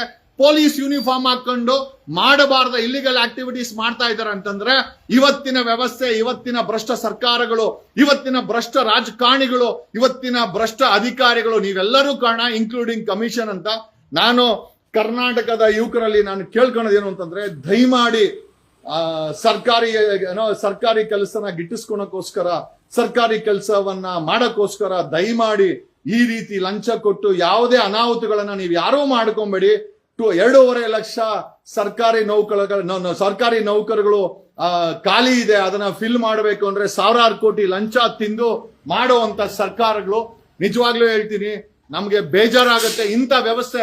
ನನಗೆ ಅಣ್ಣಪ್ಪ ನಾಯ್ಕ ದರೋಡೆ ಮಾಡ್ದಂತ ಬೇಜಾರಿಲ್ಲ. ಅವನು ಮಾಡ್ದಂತ ದರೋಡೆ, ಅವನು ಪೊಲೀಸ್ ಸಬ್ ಇನ್ಸ್ಪೆಕ್ಟರ್ ಆಗ್ಬೇಕು ಅಂತ ಲಂಚ ಕೊಡೋಕ್ಕೋಸ್ಕರ ದರೋಡೆ ಮಾಡ್ದಲ್ಲ, ನನಗೆ ಅದಕ್ಕೆ ಬೇಜಾರಿದೆ. ಯಾಕೆ ಈ ಮಾತನ್ನ ಹೇಳ್ತಾ ಇದ್ದೀನಿ ಅಂತಂದ್ರೆ, ಲಂಚ ತಗೊಂಡವನು ಯಾವನೋ ಮಂತ್ರಿ, ಕಂತ್ರಿ, MLA, ಯಾವನೋ ಮಿನಿಸ್ಟ್ರು, ಅವನು ಆರಾಮಾಗಿರ್ತಾನೆ. ನೋಡಿ, ಲಂಚ ಕೊಡೋಕ್ಕೋಸ್ಕರ ನೀವು ಒಬ್ಬ ಅಣ್ಣಪ್ಪ ನಾಯಕ, ಒಬ್ಬ ಪೊಲೀಸ್ ಕಾನ್ಸ್ಟೇಬಲ್, ಅವ್ರ ತಂದೆ ಕುರಿ ಮೇಯಿಸ್ತಾರೆ. ಆಮೇಲೆ ಇವ್ರು ಎಂತ ನಾಚಿಕೆಗೀಡಿನ ಪೊಲೀಸರು ಅಂತಂದ್ರೆ, ಅವನು ಬೇರೆ ಅಧಿಕಾರಿಗಳ ಹೆಸರನ್ನ ಬಾಯಿ ಬಿಟ್ಬಿಡ್ತಾನೆ ಅಂತ ಅವನಿಗೆ ತಾಕೀತ್ ಮಾಡಕ್ಕೋಸ್ಕರ ಇಂಟ್ರಾಗೇಷನ್ ಹೆಸರಲ್ಲಿ ಅವನನ್ನ ತಗೊಂಡ ಎಲ್ಲೋ ಬಚ್ಚಿಟ್ಟಿದ್ದಾರೆ. ಅವ್ರ ತಂದೆ ತಾಯಿ ಬೆಂಗಳೂರಿಗೆ ಬಂದಿದ್ದಾರೆ ಭೇಟಿ ಮಾಡಕ್ಕೆ. ಕುರಿ ಮೇಯಿಸ್ತಾ ಇರೋ ಒಬ್ಬ ರೈತನ ಮಗ ಹೆಡ್ ಕಾನ್ಸ್ಟೇಬಲ್ ಆಗಿ ಪೊಲೀಸ್ ಸಬ್ ಇನ್ಸ್ಪೆಕ್ಟರ್ ಆಗ್ಬೇಕು ಅಂತ ಲಂಚ ಕೊಡೋಕ್ಕೋಸ್ಕರ ATM ರಾಬರಿ ಮಾಡಿದಾನೆ ಅಂತ ಒಂದಷ್ಟು ಮಾಹಿತಿ ಇದೆ. ಇದು ನಿಜವಾಗ್ಲೂ ನಿಜ ಆಗಿದ್ದರೆ ಖಂಡಿತವಾಗಿ ನಾವು ಸೃಷ್ಟಿ ಮಾಡಿರುವಂತ ವ್ಯವಸ್ಥೆ ಇದೆಯಲ್ಲ, ನಮಗೆ ನಾಚಿಕೆ ಆಗಬೇಕು, ಪ್ರತಿಯೊಬ್ಬರಿಗೂ ನಾಚಿಕೆ ಆಗಬೇಕು ಅಂತ ಈ ಮೂಲಕ ಹೇಳ್ತಾ, ಹಾವೇರಿಯ BC ಪಾಟೀಲ್ ಊರಿನ BC ಪಾಟೀಲ್ ಯಾಕೆ ಹೇಳ್ತೀನಿ ಅಂತಂದ್ರೆ, BC ಪಾಟೀಲ್ ಅವರು ತುಂಬಾ ತುಂಬಾ ತುಂಬಾ ಫೇಮಸ್. ಅವ್ರ ತಂದೆ ರಾಜಪ್ಪ ಕುರಿ ಮೇಯಿಸ್ತಾರೆ. ಹಾವೇರಿ ಜಿಲ್ಲೆಯವನು. ಈ ATM ರಾಬರಿ ಮಾಡಿರೋ ಅಂತ ಅಣ್ಣಪ್ಪ ನಾಯಕ 4 ವರ್ಷಗಳ ಹಿಂದೆ ಹೆಂಡತಿ ಇದೆ, ಒಂದು ಹೆಣ್ಣು ಮಗು ಇದೆ. ಈ ಆಸ್ ಎ ಫಿಮೇಲ್ ಚೈಲ್ಡ್ ಹೆಂಡತಿ ಇದ್ದಾರೆ. ಇಷ್ಟೆಲ್ಲ ಮಾಡಿದ್ದು ಅವನು ಅಂತ ಅಂದ್ರೆ ನಮಗೊಂದು ಗೊತ್ತಾಗಿದ್ದೇನು ಅಂತಂದ್ರೆ, ಆತ ಪೊಲೀಸ್ ಸಬ್ ಇನ್ಸ್ಪೆಕ್ಟರ್ ಆಗ್ಬೇಕು. ಪೊಲೀಸ್ ಸಬ್ ಇನ್ಸ್ಪೆಕ್ಟರ್ಗೆ 1.5-2 ಕೋಟಿ ಲಂಚ ಕೇಳ್ತಾರೆ. ಆ ಲಂಚ ಕೊಡಕ್ಕೆ ಅವನ ಹತ್ರ ದುಡ್ಡಿರ್ಲಿಲ್ಲ ಅನ್ಸುತ್ತೆ. ಹಾಗಾಗಿನೇ ಈ ರಾಬರಿನ ಅವನು ಮಾಡಿರಬಹುದು ಅಂತ ಒಂದು ನಮಗೆ ಬಲ್ಲ ಮೂಲಗಳಿಂದ ಮಾಹಿತಿ. ನಾಚಿಕೆ ಗೀಚಿಕೆ ಏನಾಗವೇನ್ರೋ, 78 ವರ್ಷ ದೇಶ ಆಡಳಿದ್ರ, ಕರ್ನಾಟಕವನ್ನ ಆಡಳಿತ ಮಾಡಿದ್ರ, 1000 ಕೋಟಿ 1400 ಕೋಟಿ ಡಿಕ್ಲರೇಷನ್, 1000 ಕೋಟಿ MLAಗಳು, ಮಿನಿಸ್ಟರ್ಗಳು, ಪ್ರೈವೇಟ್ ಜೆಟ್ಗಳು, ಹೆಲಿಕಾಪ್ಟರ್ಗಳು ತಗೊಂಬಂದು ಇವತ್ತು ಬಡವರ ಮಕ್ಕಳು ಸರ್ಕಾರಿ ಕೆಲಸ ತಗೊಬೇಕು ಅಂದ್ರೆ ಕೋಟಿ ಲಂಚ ಇಸ್ಕೊಂಡು ತಿನ್ನೋಂತ ಬಕಾಸುರುಗಳ ನೋಡ್ರೋ ನೀವು ಮಾಡಿರುವಂತ ವ್ಯವಸ್ಥೆನಲ್ಲಿ. ಆ ಲಂಚ ಕೊಡಕ್ಕೆ ಹುಡುಗರು ಡಕಾಯಿತಿ ಮಾಡ್ತಾ ಇದಾರೆ, ರಾಬರಿ ಮಾಡ್ತಾ ಇದಾರೆ. ನಾಳೆ ದಿವಸ ಕ್ರೈಮ್ ಮಾಡಬಹುದು, ಕತ್ಕೊಯ್ಬಹುದು, ಮರ್ಡರ್ ಮಾಡಬಹುದು. ನೀವು ಮಾಡಿರುವಂತ ವ್ಯವಸ್ಥೆನಲ್ಲಿ, ನೀವುಗಳೇ ಕಿತ್ತೋಗಿರೋ ಇಂತ ವ್ಯವಸ್ಥೆನಲ್ಲಿ. ಆಮೇಲೆ ಒಬ್ಬ ಅಡ್ವೊಕೇಟ್ಗೆ ಇಷ್ಟೊಂದು ಇನ್ಫಾರ್ಮೇಶನ್ ಎಲ್ಲಿಂದ ಬಂತು? That is called investigating the case. ನೀವು ಪೊಲೀಸ್ ಯೂನಿಫಾರ್ಮ್ ಹಾಕೊಂಡು ಮಾಡೋ ಇನ್ವೆಸ್ಟಿಗೇಷನ್ ಅಲ್ಲ ಕಣೋ. ಇನ್ವೆಸ್ಟಿಗೇಷನ್ ನಿಯತ್ತಾಗಿರ್ಬೇಕು, ಪಾರದರ್ಶಕತೆ ಇರಬೇಕು. ನಾವ್ ಹೇಳುವಂತ ಮಾಹಿತಿನಲ್ಲಿ ಒಂದು ತಾಕತ್ ಇರಬೇಕು. ಅಣ್ಣಪ್ಪ ನಾಯ್ಕ ಅನ್ನೋನು ಹಾವೇರಿ ಡಿಸ್ಟಿಕ್ ಅವನು 4 ವರ್ಷದಲ್ಲಿ ಅಪಾಯಿಂಟ್ಮೆಂಟ್ ಅಲ್ಲಿ ಮನೆ ಕಟ್ಕೊಂಡಿದ್ದಾನೆ. ಅವನು ಮನೆ ಕಟ್ಕೊಬೇಕು ಅಂದ್ರೆ ಒಂದು 30-40 ಲಕ್ಷ 50 ಲಕ್ಷ ಆದ್ರೂ ಇದ್ರೆ ಆ ಮನೆಗೆ ಹಣ ಇಲ್ಲಿಂದ ಬರುತ್ತೆ. ಇಲ್ಲಿ ಪೊಲೀಸ್ ಕಾನ್ಸ್ಟೇಬಲ್ ಆಗಿ ಮಾಡಿರುವಂತ ಭ್ರಷ್ಟಾಚಾರವೇ ಮನೆಗೂ ಕೂಡ ಆಗಿರ್ಬೋದು ಅಂತ ನಮಗೊಂದು ಡೌಟ್ ಇದೆ ಅಂತ ಹೇಳುತ್ತಾ, ಇವತ್ತಿನ ಯುವಕರು ಈ ಭ್ರಷ್ಟಾಚಾರ ವ್ಯವಸ್ಥೆನಲ್ಲಿ ಲಂಚ ಕೊಟ್ಟು ಆ ಲಂಚಕ್ಕೋಸ್ಕರ ಕ್ರೈಮ್ ಮಾಡೋದು, ಮನೆ ಮಾರೋದು, ಜಮೀನ್ ಮಾರೋದು, ನಿಮ್ಮ ಅಪ್ಪ ಅಮ್ಮನಿಗೆ ಹಿಂಸೆ ಕೊಡೋದು, ಆಮೇಲೆ ಆ ಲಂಚ ಕೊಟ್ಟು ನೀವು ದೇಶ ಏನು ಉದ್ಧಾರ ಮಾಡ್ತೀರಾ, ಆ ಲಂಚ ಕೊಟ್ಟ ಮೇಲೆ ಆ ಲಂಚನ ತೆಗಿಯೋಕ್ಕೋಸ್ಕರ ನೀವು ಭ್ರಷ್ಟಾಚಾರ ಮಾಡಬೇಕು. ಈ ತರ ಕ್ರೈಮ್ ಮಾಡಿ ತಗಲಾಕೊಂಡ್ರೆ ನಿಮ್ಮ ಭವಿಷ್ಯ ನಾಶ ಆಗುತ್ತೆ. ಅಣ್ಣಪ್ಪ ನಾಯಕ ಇವತ್ತಿನ ಯುವ ಜನತೆ ಯಾರು ಲಂಚ ಕೊಟ್ಟು ಸರ್ಕಾರಿ ಕೆಲಸ ಗಿಟ್ಟಿಸ್ಕೊಳ್ಬೇಕು ಅಂತಿದ್ರ, ನಿಮ್ಮೆಲ್ಲರಿಗೂ ಒಂದು ಪಾಠ ಅಂತ ಹೇಳುತ್ತಾ, ಈ ಅಣ್ಣಪ್ಪ ನಾಯಕನ ಈ ಪೊಲೀಸ್ ಕಾನ್ಸ್ಟೇಬಲ್ ಅಣ್ಣಪ್ಪ ನಾಯಕ ಗೋವಿಂದರಾಜನಗರದ ಸ್ಟೇಷನ್ನಿನ ಅಣ್ಣಪ್ಪ ನಾಯಕನ ಹಿಂದೆ ಬಹುದೊಡ್ಡ ಅಧಿಕಾರಿಗಳ ದಂಡೆ ಇದೆ. ಅವರು ತಮ್ಮನ್ನ ಬಚಾವ್ ಮಾಡಕ್ಕೋಸ್ಕರ ಈ ಅಣ್ಣಪ್ಪ ನಾಯಕನನ್ನ ಬಂಧಿಸಿ ಅವನನ್ನ ಮೂಲೆ ಗುಂಪು ಮಾಡಿ, ಅವನೇ ಒಬ್ಬ ದೊಡ್ಡ ಮಾಸ್ಟರ್ ಮೈಂಡ್ ಅಂತ ಹೇಳ್ತಾರೆ. ಅವನು ಮಾಸ್ಟರ್ ಮೈಂಡ್ ಅಲ್ಲ, ಅವನ ಹಿಂದ್ಗಡೆ ಒಂದು ದೊಡ್ಡ ಮಾಸ್ಟರ್ ಮೈಂಡ್ ಇದೆ, ಅಧಿಕಾರಿಗಳ ಮಾಸ್ಟರ್ ಮೈಂಡ್ ಇದೆ. ಆ ಮಾಸ್ಟರ್ ಮೈಂಡ್ಗಳು ಮಿಂಡ್ರಿಗಳು, ಆ ಮಿಂಡ್ರಿ ಮಾಸ್ಟರ್ ಮೈಂಡ್ ಅಧಿಕಾರಿಗಳು, ಪೊಲೀಸ್ ಅಧಿಕಾರಿಗಳು ತಮ್ಮನ್ನ ಬಚಾವ್ ಮಾಡಕ್ಕೋಸ್ಕರ ಈ ಅಣ್ಣಪ್ಪ ನಾಯಕನನ್ನ ಮಾಸ್ಟರ್ ಮೈಂಡ್ ಅಂತ ಮಾಧ್ಯಮಗಳ ಕೈಯಲ್ಲಿ ಫ್ರೇಮ್ ಮಾಡಿಸ್ತಾ ಇದ್ದಾರೆ. ನಾನ್ ನಿಜವಾಗ್ಲೂ ಹೇಳ್ತಾ ಇದ್ದೀನಿ, ಅಣ್ಣಪ್ಪ ನಾಯಕನ ಹಿಂದೆ ಒಂದು ದೊಡ್ಡ ಮಾಸ್ಟರ್ ಮೈಂಡ್ ಅಧಿಕಾರಿಗಳ ಗ್ಯಾಂಗೇ ಇದೆ. ಆ ಗ್ಯಾಂಗ್ ಅನ್ನ ಪತ್ತೆ ಹಚ್ಚಬೇಕಾದು ಹೋಮ್ ಮಿನಿಸ್ಟರ್ ಕೆಲಸ, ಸಿಎಂ ಸಿದ್ದರಾಮಯ್ಯನವರ ಕೆಲಸ. ಆಮೇಲೆ ಈ ರೀತಿ ಹುಡುಗರು ಲಂಚ ಕೊಡೋಕ್ಕೋಸ್ಕರ ಕ್ರೈಮ್ ಮಾಡ್ತಾ ಇದ್ದಾರೆ, ದರೋಡೆ ಮಾಡ್ತಾ ಇದ್ದಾರೆ, ATM ರಾಬರಿ ಮಾಡ್ತಾ ಇದ್ದಾರೆ, ಬ್ಯಾಂಕ್ ಲೂಟಿ ಮಾಡ್ತಾ ಇದ್ದಾರೆ. ಆಮೇಲೆ ಮಾಡಬಾರದ ಕೆಲಸಗಳನ್ನ ಒಬ್ಬ ಪೊಲೀಸ್ ಕಾನ್ಸ್ಟೇಬಲ್ ಮಾಡ್ತಾನಂತಂದ್ರೆ ಸಾಮಾನ್ಯ ಹುಡುಗರು, ಸಾಮಾನ್ಯ ಯುವಕರು ನಿಮಗೆ ಲಂಚ, ನಿಮ್ಮ ಹೊಟ್ಟೆ ತುಂಬಿಸ್ಕೊಳಕ್ಕೆ, ಸರ್ಕಾರಿ ಕೆಲಸ ಕೊಡಕ್ಕೆ ಯಾಕೋ ಲಂಚ ಕೊಡ್ಬೇಕಲ್ಲೋ ಬೇವರ್ಸಿಗಳ, ಯಾಕರೋ ಲಂಚ ಕೊಡ್ಬೇಕು ನಿಮಗೆ? ಯಾಕೆ ಲಂಚ ಕೊಡ್ಬೇಕು? ಯಾರಪ್ಪಂದು ಸ್ವಾತಂತ್ರ್ಯ 360 ವರ್ಷಗಳ ಕಾಲ ಆ ಬ್ರಿಟಿಷ್ ಅವರ ಬೂಟು ನಕ್ಕಿ ತಗೊಂಡಂತ ಸ್ವತಂತ್ರವನ್ನ ಬೀದಿನಲ್ಲಿ ಬೇವರ್ಸಿಗಳ ತರ ಭ್ರಷ್ಟಾಚಾರ ಮಾಡಿ ಹರಾಜಾಗ್ತಾ ಇದ್ದೀರಲ್ಲೋ, ನಿಮ್ಮ ಮನೆ ಹಾಳಾಗೋಗಲ್ವಾ? ಇವತ್ತಿನ ಯುವ ಜನತೆ ಲಂಚ ಕೊಟ್ಟು ಲಂಚಕೊರ್ರಾಗಬೇಕಾ? ನನಗೆ ಗೊತ್ತಾಗ್ತಾ ಇಲ್ಲ. I am unable to understand. 78 ವರ್ಷಗಳಾಯ್ತು ನಮ್ಗೆ ಸ್ವತಂತ್ರ ಬಂದು, ಮತ್ತೆ ಒಂದು ಬ್ರಿಟಿಷರ ಆಡಳಿತದಲ್ಲಿ ಇದ್ದೀವಿ ಅಂತ ನಮ್ಗೆಲ್ಲರಿಗೂ ಅನಿಸ್ತಾ ಇದೆ. ಎಂತ ಬೇವರ್ಸಿಗಳ ಕೈಗೆ ಅಧಿಕಾರ ಕೊಟ್ಟು, ಕ್ರಿಮಿನಲ್ಸ್ ಕೈಗೆ ಅಧಿಕಾರ ಕೊಟ್ಟು ಲಂಚವನ್ನ ಕೇಳ್ತೀರಾ? ಲಂಚ ಕೊಡೋಕ್ಕೋಸ್ಕರ ದರೋಡೆ ಮಾಡ್ತಾವ್ರೆ, ಲೂಟಿ ಮಾಡ್ತಾ ಇದಾರೆ, ಲಾಡಿ ಬಿಸ್ತಾ ಇದಾರೆ, ಕಳ್ಳನ ಹತ್ರ ತಗೊಂಡ್ಬಂದಂತ ಚಿನ್ನನ ಹೆಂಡತಿಗೆ ಒಡವೆ ಮಾಡಿಸ್ಕೊಡ್ತಾ ಇದಾರೆ, ಡ್ರಗ್ಸ್ ಮಾಡ್ತಾ ಇದಾರೆ, ರಿಯಲ್ ಎಸ್ಟೇಟ್ ಮಾಡ್ತಾ ಇದಾರೆ. ಏನೋ ಬಿಟ್ಟಿದ್ದೀರಾ ಪೊಲೀಸ್ ಇಲಾಖೆಯಲ್ಲಿ ನೀವು. ಎಂತ ಹೋಮ್ ಮಿನಿಸ್ಟರ್ ನೋಡ್ರಿ ಇಂತ. ಯಾಕೆ ಅಲ್ಲ, ಮಹೇಶ್ ತಿಮ್ರೋಡಿನ ಗಡೀಪಾರ್ ಮಾಡುವಂತ ಪೊಲೀಸ್ ಇಲಾಖೆ ಒಬ್ಬ ತಹಸೀಲ್ದಾರು, ವೈ ನಾಟ್ ಇಂತ ಹಲ್ಕ ಕೆಲಸ ಮಾಡೋರ್ನ ಯಾಕೆ ಗಡೀಪಾರ್ ಯಾಕೆ ಮಾಡಲ್ಲ? ಲಾಡಿ ಬಿಚ್ಚೋ ಇನ್ಸ್ಪೆಕ್ಟರ್ನ ಯಾಕೆ ಗಡೀಪಾರ್ ಮಾಡಲ್ಲ? 2 kg ಚಿನ್ನ ಮಾರದ್ನಲ್ಲ ಅವನ್ನ ಯಾಕೆ ಗಡೀಪಾರ್ ಮಾಡಿಲ್ಲ? ಇನ್ಸ್ಪೆಕ್ಟರ್ ಸಂಜೀವನ್ನ. ಲಾಡಿ ಬಿಚ್ಚು ಸುನಿಲ್ ಯಾಕೆ ಗಡೀಪಾರ್ ಮಾಡಿಲ್ಲ? ಚಾಮರಾಜಪೇಟೆ ಮಂಜಾ ಮತ್ತೆ 11 ಜನ ಪೊಲೀಸರನ್ನ ಯಾಕೆ ಗಡೀಪಾರ್ ಮಾಡಿಲ್ಲ? ಗಡೀಪಾರ್ ಅನ್ನೋದು ಸಾಮಾನ್ಯ ಜನರಿಗೆ ನೀವು ಮಾಡುವಂತ ಕೆಲಸ. ಎಂತ ಹಲ್ಕಟ್ಟು ವ್ಯವಸ್ಥೆನ ನಾವು ನಿರ್ಮಾಣ ಮಾಡಿಟ್ಟಿದೀವಿ. 360 ವರ್ಷಗಳ ಕಾಲ ಬ್ರಿಟಿಷರ ಬೂಟನ್ನ ತಿಂದು, ಒದೆನ ತಿಂದು ತಗೊಂಡಂತ ಸಾವಿರಾರು ಜನ ಸಾವುಗಳನ್ನ ಮಾಡಿ ತಗೊಂಡಂತ ಸ್ವಾತಂತ್ರ್ಯವನ್ನ ಯಾವ ಮಟ್ಟಕ್ಕೆ ತಂದಿಸಿದರೋ ಬೇವರ್ಸಿಗಳ. ಲಂಚ ಕೊಟ್ಟು ಸರ್ಕಾರಿ ಕೆಲಸ ತಗೊಬೇಕಾ? ಆ ಲಂಚನ ಕೊಡೋಕ್ಕೋಸ್ಕರ ಅವನು ATM ರಾಬರಿ ಮಾಡದಂತೆ. ಅದು ನಿಜನೇ ಆಗಿದ್ರೆ ನಿಮ್ಮಂತ ದರಿದ್ರ ಸರ್ಕಾರಗಳು, ಬ್ರದರ್ ಸರ್ಕಾರಗಳು, ಆಮೇಲೆ ಜಾತಿ ಧರ್ಮದ ಹೆಸರು ಸರ್ಕಾರಗಳು ನಿಜವಾಗ್ಲೂ ನಾಶವಾಗಿ ಹೋಗ್ಲಿ ಅಂತ ಈ ಮೂಲಕ ನಿಮಗೆ ಹೇಳುತ್ತಾ, ಎಂತ ಪರಿಸ್ಥಿತಿಗೆ ಬಂದ್ ನಿಂತಿದೀವಿ. Should we live in this country? ಈ ದೇಶದಲ್ಲಿ ನಾವ್ ಇರ್ಬೇಕೇನ್ರೋ? ಅಲ್ಲ, ನಿಮ್ಮ ಭ್ರಷ್ಟರಿಗಿಂತ ಬ್ರಿಟಿಷರೇ ಚೆನ್ನಾಗಿದ್ರು. ಕೊನೆಯ ಪಕ್ಷ ಬೂಟಲ್ಲಿ ಹೊಡೆದು ಒಂದು ಬ್ರೆಡ್ ಕೊಡೋರು, ಅಟ್ಲೀಸ್ಟ್ ಅದೇ ಚೆನ್ನಾಗಿತ್ತು ಅನ್ಸುತ್ತೆ. ನಮ್ ತಂದೆ ಹೇಳೋರು ಬ್ರಿಟಿಷರ ಆಳ್ವಿಕೆನಲ್ಲಿ ಒಂದು ಸಿಸ್ಟಮ್ ಇತ್ತು ಅಂತ. ಅಲ್ರೋ, ಬ್ರಿಟಿಷರು ಬೇಡ ಅಂತ ನಿಮ್ಮ ಕೈಗೆ ಅಧಿಕಾರ ಕೊಟ್ರೆ 78 ವರ್ಷದಲ್ಲಿ ನೀವೇ ಬ್ರಿಟಿಷರ್ ಆಗ್ಬಿಟ್ಟಿದ್ರಲ್ಲ ಎಲ್ಲ ಸೇರ್ಕೊಂಡು. ಬರೀ ದೇಪದು ಹೆಲಿಕಾಪ್ಟರ್ ತಗೊಳೋದು, 1000 ಕೋಟಿ ಡಿಕ್ಲೇರ್ ಮಾಡೋದು, ಪ್ರತಿ ಸಾರಿ ಚುನಾವಣೆಗೆ ನಿಂತ್ಕೊಳ್ಳೋದು, ನಿಮ್ ಹೊಟ್ಟೆ ತುಂಬಿಸ್ಕೊಳೋದು, ನಿಮ್ ಹೆಂಡ್ರು ಮಕ್ಕಳು ಹೊಟ್ಟೆ ತುಂಬಿಸ್ಕೊಳೋದು, ಬಡವ್ರ ಮಕ್ಕಳನ್ನ ಈ ರೀತಿ ಕ್ರೈಮ್ ಮಾಡಕ್ಕೆ ಪ್ರೇರೇಪಣೆ ಮಾಡೋದು, ಅಪಾಯಿಂಟ್ಮೆಂಟ್ಗೆ ಲಂಚ ಕೇಳೋದು, ಡೆತ್ ಸರ್ಟಿಫಿಕೇಟ್ ಲಂಚ, ಬರ್ತ್ ಸರ್ಟಿಫಿಕೇಟ್ಗೆ ಲಂಚ ಇಲ್ಲದೆ ಏನೂ ನಡೆಯಲ್ಲ. ಇನ್ನು ಯಾವ್ದಕ್ಕೋಸ್ಕರನೋ ಇದು ಪ್ರಜಾಪ್ರಭುತ್ವ ಅನ್ನೋದು. ಲಂಚ ಪ್ರಭುತ್ವ ಅಂತ ಹೆಸರಿಟ್ಬಿಟ್ಟು ಹೆಸರು ಬದಲಾವಣೆ ಮಾಡ್ರೋ ಬೇವರ್ಸಿಗಳ. ನಿಮ್ಮ ಹೊಟ್ಟೆ ತುಂಬಿಸ್ಕೊಳ್ಳಿ. ಬಡವರ ಮಕ್ಕಳನ್ನ ಈ ರೀತಿ ಕ್ರೈಮ್ ಮಾಡಕ್ಕೆ ಈ ರೀತಿ ಪ್ರೇರೇಪಣೆ ಮಾಡ್ತಿರಲ್ವಾ? ಇವತ್ತು ಭ್ರಷ್ಟಾಚಾರ ಪೊಲೀಸ್ ಇಲಾಖೆನಲ್ಲಿ ಅತಿ ಹೆಚ್ಚಿದೆ. ಹೆಂಗ್ ಕಂಟ್ರೋಲ್ ಮಾಡ್ತೀರಾ? ಪೊಲೀಸ್ ಇಲಾಖೆಯಲ್ಲಿ ಕದ್ದಿರೋ ಚಿನ್ನನ ಅವನು ಕದ್ಕೊಂತಾನೆ, ಅವನಿಗೆ ಏನು ಮಾಡಲ್ಲ. ಡ್ರಗ್ಸ್ ಮಾಡ್ತಾರೆ, ಏನು ಮಾಡಲ್ಲ. ನೀವು ಬರೀ ಸಸ್ಪೆಂಡ್ ಮಾಡೋದ್ ಬಿಟ್ರೆ ಏನು ಮಾಡಲ್ಲ. ಅದಕ್ಕೆಲ್ಲ ನೀವೇ ಕಾರಣ. ಆ ಸೂರ್ಯನಗರ ಇನ್ಸ್ಪೆಕ್ಟರ್ ಹತ್ರ 1-2-3 ಕೋಟಿ ಇಸ್ಕೊಂಡಿರ್ತಾರ ಪೋಸ್ಟಿಂಗ್ಗೆ, ಅವ್ನ್ ದೇಪ್ಲೇಬೇಕು. ಅವನು ಚಾಮರಾಜಪೇಟೆ ಅವನ ಹತ್ರ 5 ಕೋಟಿ ಇಸ್ಕೊಂಡಿರ್ತೀರ. ನಾನು ಹೇಳ್ತಾ ಇರೋದು ಲಂಚ ಪೋಸ್ಟಿಂಗ್ ಲಂಚ ಇಸ್ಕೊಂಡಿರ್ತೀರ, ಅವನು ಡ್ರಗ್ಸ್ ಮಾರ್ಲೇಬೇಕು.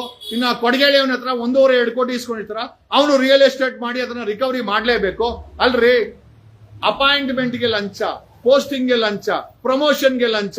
ಇನ್ನೂ ಒಂದ್ ಹೆಜ್ಜೆ ಮುಂದೆ ಹೋಗಿ ಹೆಣ್ಣು ಮಕ್ಕಳು ಸುಂದರವಾಗಿದ್ರೆ ಮಂಚಕ್ಕೂ ಕಡಿಬು. ಲಂಚ ಮಂಚ ಎರಡೂ ಕೊಟ್ಟಾಗ ಮಾತ್ರ ನಿಮ್ಗೆ ಪ್ರಮೋಷನ್ ಸಿಗುತ್ತೆ, ಪೋಸ್ಟಿಂಗ್ ಸಿಗುತ್ತೆ, ಸರ್ಕಾರಿ ನೌಕರಿ ಸಿಗುತ್ತೆ. ಇಂಥ ಬೇವರ್ಸಿ ಬಾಳಕ್ಕೋಸ್ಕರ ಲಂಚ ಕೊಟ್ಟು ಯಾಕ್ರೋ ನಾವು ಸರ್ಕಾರಿ ನೌಕರ ಬೇಕು. ಅದಕ್ಕೋಸ್ಕರನೇ I didn't want to become ನಮ್ ತಂದೆ ಯಾವಾಗ್ಲೂ ಹೇಳೋರು ಮಿಲಿಟರಿ ಸೇರ್ಕೊ ಅಂತ. ನನ್ಗೆ ಇಷ್ಟ ಆಗ್ಲಿಲ್ಲ ಸೇರ್ಕೊಳಕ್ಕೆ. ಕಾರಣ ಯಾಕೆ ಅಂತಂದ್ರೆ ನನ್ಗೆ ಭ್ರಷ್ಟಾಚಾರ ಮಾಡಕ್ಕೆ ಬರಲ್ಲ. ಭ್ರಷ್ಟಾಚಾರ ವಹಿಸ್ತೀನಿ, ಬದುಕಕ್ಕೆ ಬರಲ್ಲ, ನಾನು ಧ್ವನಿ ಮಾಡ್ತೀನಿ.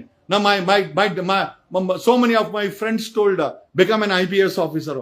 ಯಾವನೋ ಕ್ರಿಮಿನಲ್ಗೆ ಸಲ್ಯೂಟ್ ಹೊಡಿಯೋಕ್ಕೋಸ್ಕರ ಯಾಕ್ರೋ IPS ಆಫೀಸರ್ ಆಗ್ಬೇಕು? ಒಂದು ನಿಯತ್ತಿದ್ದಾಗ ಮಾತ್ರ, ಕೊಡೋ ಸಂಬಳಕ್ಕೆ ಕೊಟ್ಟರೋ, ಗಾಡಿಗೆ ಕೊಟ್ಟರೋ, ಮನೆಗೆ ಕೊಟ್ಟರೋ, ಆಫೀಸ್ಗೆ ನಿನಗೆ ಹೊಡೆಯೋ ಸಲ್ಯೂಟ್ಗೆ ನಿಯತ್ತಿರೋಂತ ಯಾವ್ದಾದ್ರು ಒಬ್ಬ IPS ಆಫೀಸರ್ ತೋರಿಸಿ. 180 ಜನ IPS ಆಫೀಸರ್ ಇದಾರೆ, ಅವ್ರ ಆತ್ಮ ಮುಟ್ಕೊಂಡು ಹೇಳಿ ಅವರು ನಿಜವಾಗ್ಲೂ ನಿಯತ್ತ ಕೆಲಸ ಮಾಡ್ತಾರೆ. ನಾನ್ ಖಂಡಿತವಾಗಿ ಹೇಳ್ತೀನಿ, ಅವರು ನಿಯತ್ತ ಕೆಲಸ ಮಾಡ್ತಾ ಇಲ್ಲ. ನಾನು ಅದಕ್ಕೋಸ್ಕರನೇ ಐ ವಾಂಟೆಡ್ ಟು ಬಿಕಮ್ ನಾನು ಆರ್ಮಿನಲ್ಲಿ ಅಥವಾ ಡಿಫೆನ್ಸ್ ಅಲ್ಲಿ ಶಾರ್ಟ್ ಸರ್ವಿಸ್ ಕಮಿಷನ್ ಅಲ್ಲಿ ಆಫೀಸರ್ ಆಗ್ಬೇಕು ಅನ್ಕೊಂಡೆ, ಬೇಡ ಅಂತ ಬಿಟ್ಬಿಟ್ಟೆ. ದೆನ್ ಯಾರೋ ಒಂದಷ್ಟು ಜನ ಫ್ರೆಂಡ್ಸ್ ಹೇಳ್ತಾರೆ IPI ಏನೋ ಸಿವಿಲ್ ಸರ್ವಿಸ್ ಎಕ್ಸಾಮ್ ಬರಿ ಅಂತ. ನಮಗ್ ಗೊತ್ತು ನಾವಲ್ಲೆಲ್ಲ ಫಿಟ್ ಆಗಲ್ಲ, ಯಾಕೆ ಅಂತಂದ್ರೆ ನಮ್ ಬಾಯಿ ಸರಿ ಇಲ್ಲ, ಪ್ರಶ್ನೆ ಮಾಡ್ತೀವಿ, ನಮ್ಮನ್ನ ಉಗಿದು ಓಡಿಸ್ಬಿಡ್ತಾರೆ ಅಂತ ನಮ್ಗೆ ಗೊತ್ತಿತ್ತು.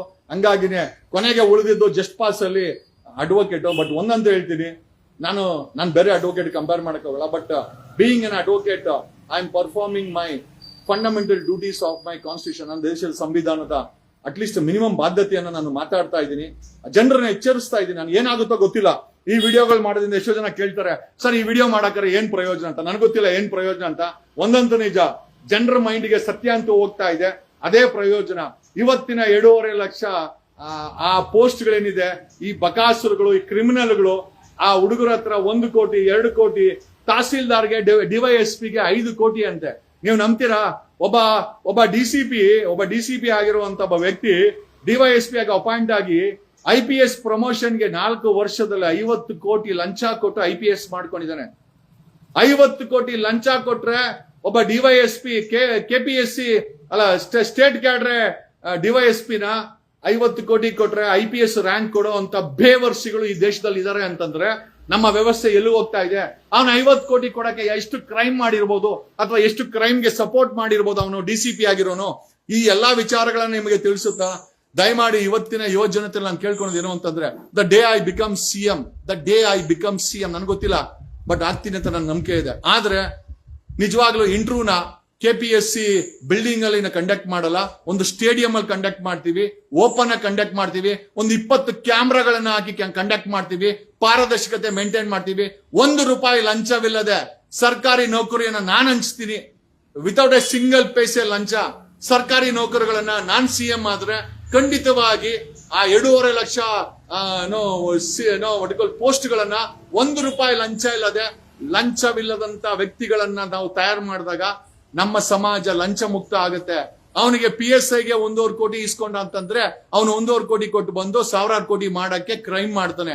ನಮಗೆ ಕ್ರಿಮಿನಲ್ಸು ಕ್ರೈಮ್ ಮಾಡೋರು ಬೇಕಾಗಿಲ್ಲ, ನಮ್ಮ ದೇಶವನ್ನ ಕಾಪಾಡೋರು ಬೇಕು, ನಮ್ಮ ದೇಶವನ್ನ ಪ್ರೀತಿ ಮಾಡೋರು ಬೇಕು, ಸಮಾಜವನ್ನ ಪ್ರೀತಿ ಮಾಡುವಂತ ಅಧಿಕಾರಿಗಳು ಬೇಕಾಗಿದೆ. ಆಮೇಲೆ ಎಲ್ಲದಕ್ಕಿಂತ ಹೆಚ್ಚಾಗಿ ಬರೀ ವ್ಯವಸ್ಥೆನ ದೂರ ಮಾಡೋದಲ್ಲ, ಖಂಡಿತವಾಗಿ ಕರ್ನಾಟಕದ ಯುವ ಜನತೆ ನಾನು ಕೇಳ್ಕೊಳ್ಳೋದೇನು ಅಂತಂದ್ರೆ, ಡು ನಾಟ್ ಪ್ರೇ ಬ್ರೈಬ್. ಲಂಚ ಕೊಡಬೇಡಿ, ಲಂಚ ತಗೊಳ್ಬೇಡಿ, ಲಂಚ ಕೊಡಬೇಡಿ. ಸಂಪಾದನೆ ಮಾಡಿ, 1000 ಕೋಟಿ ಸಂಪಾದನೆ ಮಾಡಬಹುದು, ನಿಯತ್ತಗೂ ಕೂಡ ಸಂಪಾದನೆ ಮಾಡಬಹುದು. ಅದಕ್ಕೆ ಲಂಚ ತಗೊಂಡೇ ಮಾಡ್ಬೇಕಾಗಿಲ್ಲ. ನಾನು ಹೇಳೋದೇನು ಅಂತಂದ್ರೆ, never bribe for A government job. ಸರ್ಕಾರಿ ನೌಕರಿಗೆ ಯಾವತ್ತು ಲಂಚ ಕೊಡಬೇಡಿ. ನಾನ್ CM ಆದ್ರೆ ಕಂಠೀರವ ಸ್ಟೇಡಿಯಂ ಅಲ್ಲಿ ಓಪನ್ ಆಗಿ KPSC ಕರ್ಕೊಂಡ್ಬಂದು ಕುಂಡಿಸ್ಬಿಟ್ಟು, ಕರ್ನಾಟಕ ಪಬ್ಲಿಕ್ ಸರ್ವಿಸ್ ಕರ್ಕೊಂಡ್ಬಂದು ಕುಂಡಿಸ್ಬಿಟ್ಟು ಇಂಟರ್ವ್ಯೂ ಮಾಡ್ತೀವಿ. We will interview in open. ಯಾವುದೇ ಕಾರಣಕ್ಕೂ ₹1 ಲಂಚ ಯಾವನು ತಗೊಳ್ಬಾರ್ದು. ಲಂಚ ಕೊಡೋದು ತಪ್ಪು, ತಗೊಂಡೋಗೋದು ತಪ್ಪು. ನಾನೇನಾದ್ರು CM ಆದ್ರೆ ಕಾನೂನಿಗೆ ಅಮೆಂಡ್ಮೆಂಟ್ ತಗೊಂಡ್ಬಂದು ಬೀದಿನಲ್ಲಿ ನೇಣಾಕ್ಸ್ತೀನಿ. ಯಾವನೇ ಲಂಚ ತಗೊಂಡೆ we will hang them in the public ಅಂತ ಹೇಳುತ್ತಾ, this is a very serious issue. ಅಲ್ರಿ, ಒಬ್ಬ ATM ರಾಬರಿ ಮಾಡಿರೋ ಅಂತ ಅಣ್ಣಪ್ಪ ನಾಯಕ ಕಾರಣ ಕೇಳ್ತಾ ಹೋದ್ರೆ ಅವನು PSI ಆಗ್ಲಿಕ್ಕೆ ಲಂಚ ಕೊಡಕ್ಕೆ ರಾಬರಿ ಮಾಡವನೆ ಅಂತ ಗೊತ್ತಾಗ್ತಾ ಇದೆ ಅಂತಂದ್ರೆ, ಎಂತ ಸಂಕಟವಾದಂತ ಪರಿಸ್ಥಿತಿಲಿ ಇವತ್ತು ನಮ್ಮ ವ್ಯವಸ್ಥೆ ನಡೀತಾ ಇದೆ. ಎಂತ ಭ್ರಷ್ಟರ ಕೈಯಲ್ಲಿ ನಾವು ಅಧಿಕಾರ ಕೊಟ್ಟಿದ್ದೀವಿ. ಬಿಜೆಪಿನ ಬೈಕೊಂಡ್ ಬಂದಂತ ಇದೇ ಕಾಂಗ್ರೆಸ್, ಅವರ ಕಾಂಗ್ರೆಸ್ ನಲ್ಲಿ ಲಾಡಿ ಬಿಚ್ಚೋ ಅಂತವನು, ಚಿನ್ನ ಮಾರ್ಕೊಳೋ ಅಂತನು, ಎಂತ ವೇಸ್ಟ್ ಫೆಲೋ ಹೋಮ್ ಮಿನಿಸ್ಟರ್ ಲೆಕ್ಕ ಹಾಕೊಳ್ರಿ. ಆ ಹೋಮ್ ಮಿನಿಸ್ಟರ್ ಮೇಲೆನೆ ಚಾರ್ಜಸ್ ಇದೆ. ED ಅವರು ನೋಟಿಸ್ ಕೊಟ್ಟವ್ರೆ. ಜೈಲಲ್ಲಿರೋ ರನ್ಯಾರಾವ್ಗೆ ಹೋಮ್ ಮಿನಿಸ್ಟರ್ ಟ್ರಸ್ಟ್ ಇಂದ ದುಡ್ಡು ಹೋಗಿದೆ. ಅಂತ ವ್ಯಕ್ತಿ ಯಾರನ್ನ ಪ್ರಶ್ನೆ ಮಾಡಕ್ಕೆ ಸಾಧ್ಯ ರೀ? ಈ ATM ರಾಬರಿಯಿಂದ ದೊಡ್ಡ ಪೊಲೀಸ್ ಅಧಿಕಾರಿಗಳ ದಂಡೆ ಇದೆ. ಯೋಗ್ಯತೆ ಇದ್ರೆ ಹುಡುಕಿ, ಇಲ್ಲ ಅಂತಂದ್ರೆ ನಾನು CM ಆದಾಗ ಫೈಲನ್ನು ವಾಪಸ್ ತರಿಸಿ, ಅದನ್ನ ಬಚ್ಚಿಟ್ಟವನ್ಗೋ ಮುಚ್ಚಿಟ್ಟವನ್ಗೋ ಇಬ್ಬರಿಗೂ ಕಾನೂನು ರೀತಿ ಏನ್ ಕ್ರಮ ಮಾಡಬೇಕು ಅಂತ ನನಗೆ ಗೊತ್ತಿದೆ ಅಂತ ಈ ಮೂಲಕ ಹೇಳ್ತಾ, the day is not far we have to liberalise. ಈ ದೇಶದಲ್ಲಿ ಮಾತಾಡಬೇಕು, ಇದು ನಮ್ಮ ಹಕ್ಕು. ಇವರಪ್ಪನ ಮನೆಯಿಂದ ಯಾರಿಗೂ ನಮಗೆ ಅಧಿಕಾರ ಕೊಟ್ಟಿಲ್ಲ. ಪೂರ್ತಿ ಅಧಿಕಾರ ಕೊಟ್ಟಿರೋದು ಈ ದೇಶದ ಸಂವಿಧಾನ. ಈ ಸಂವಿಧಾನ ಬರ್ದೋರು, ಸಂವಿಧಾನ ಕೊಟ್ಟೋರು, ಆ ಬ್ರಿಟಿಷರಿಂದ ನಮಗೆ ಸ್ವತಂತ್ರ ಕೊಡಿಸಿದವರು.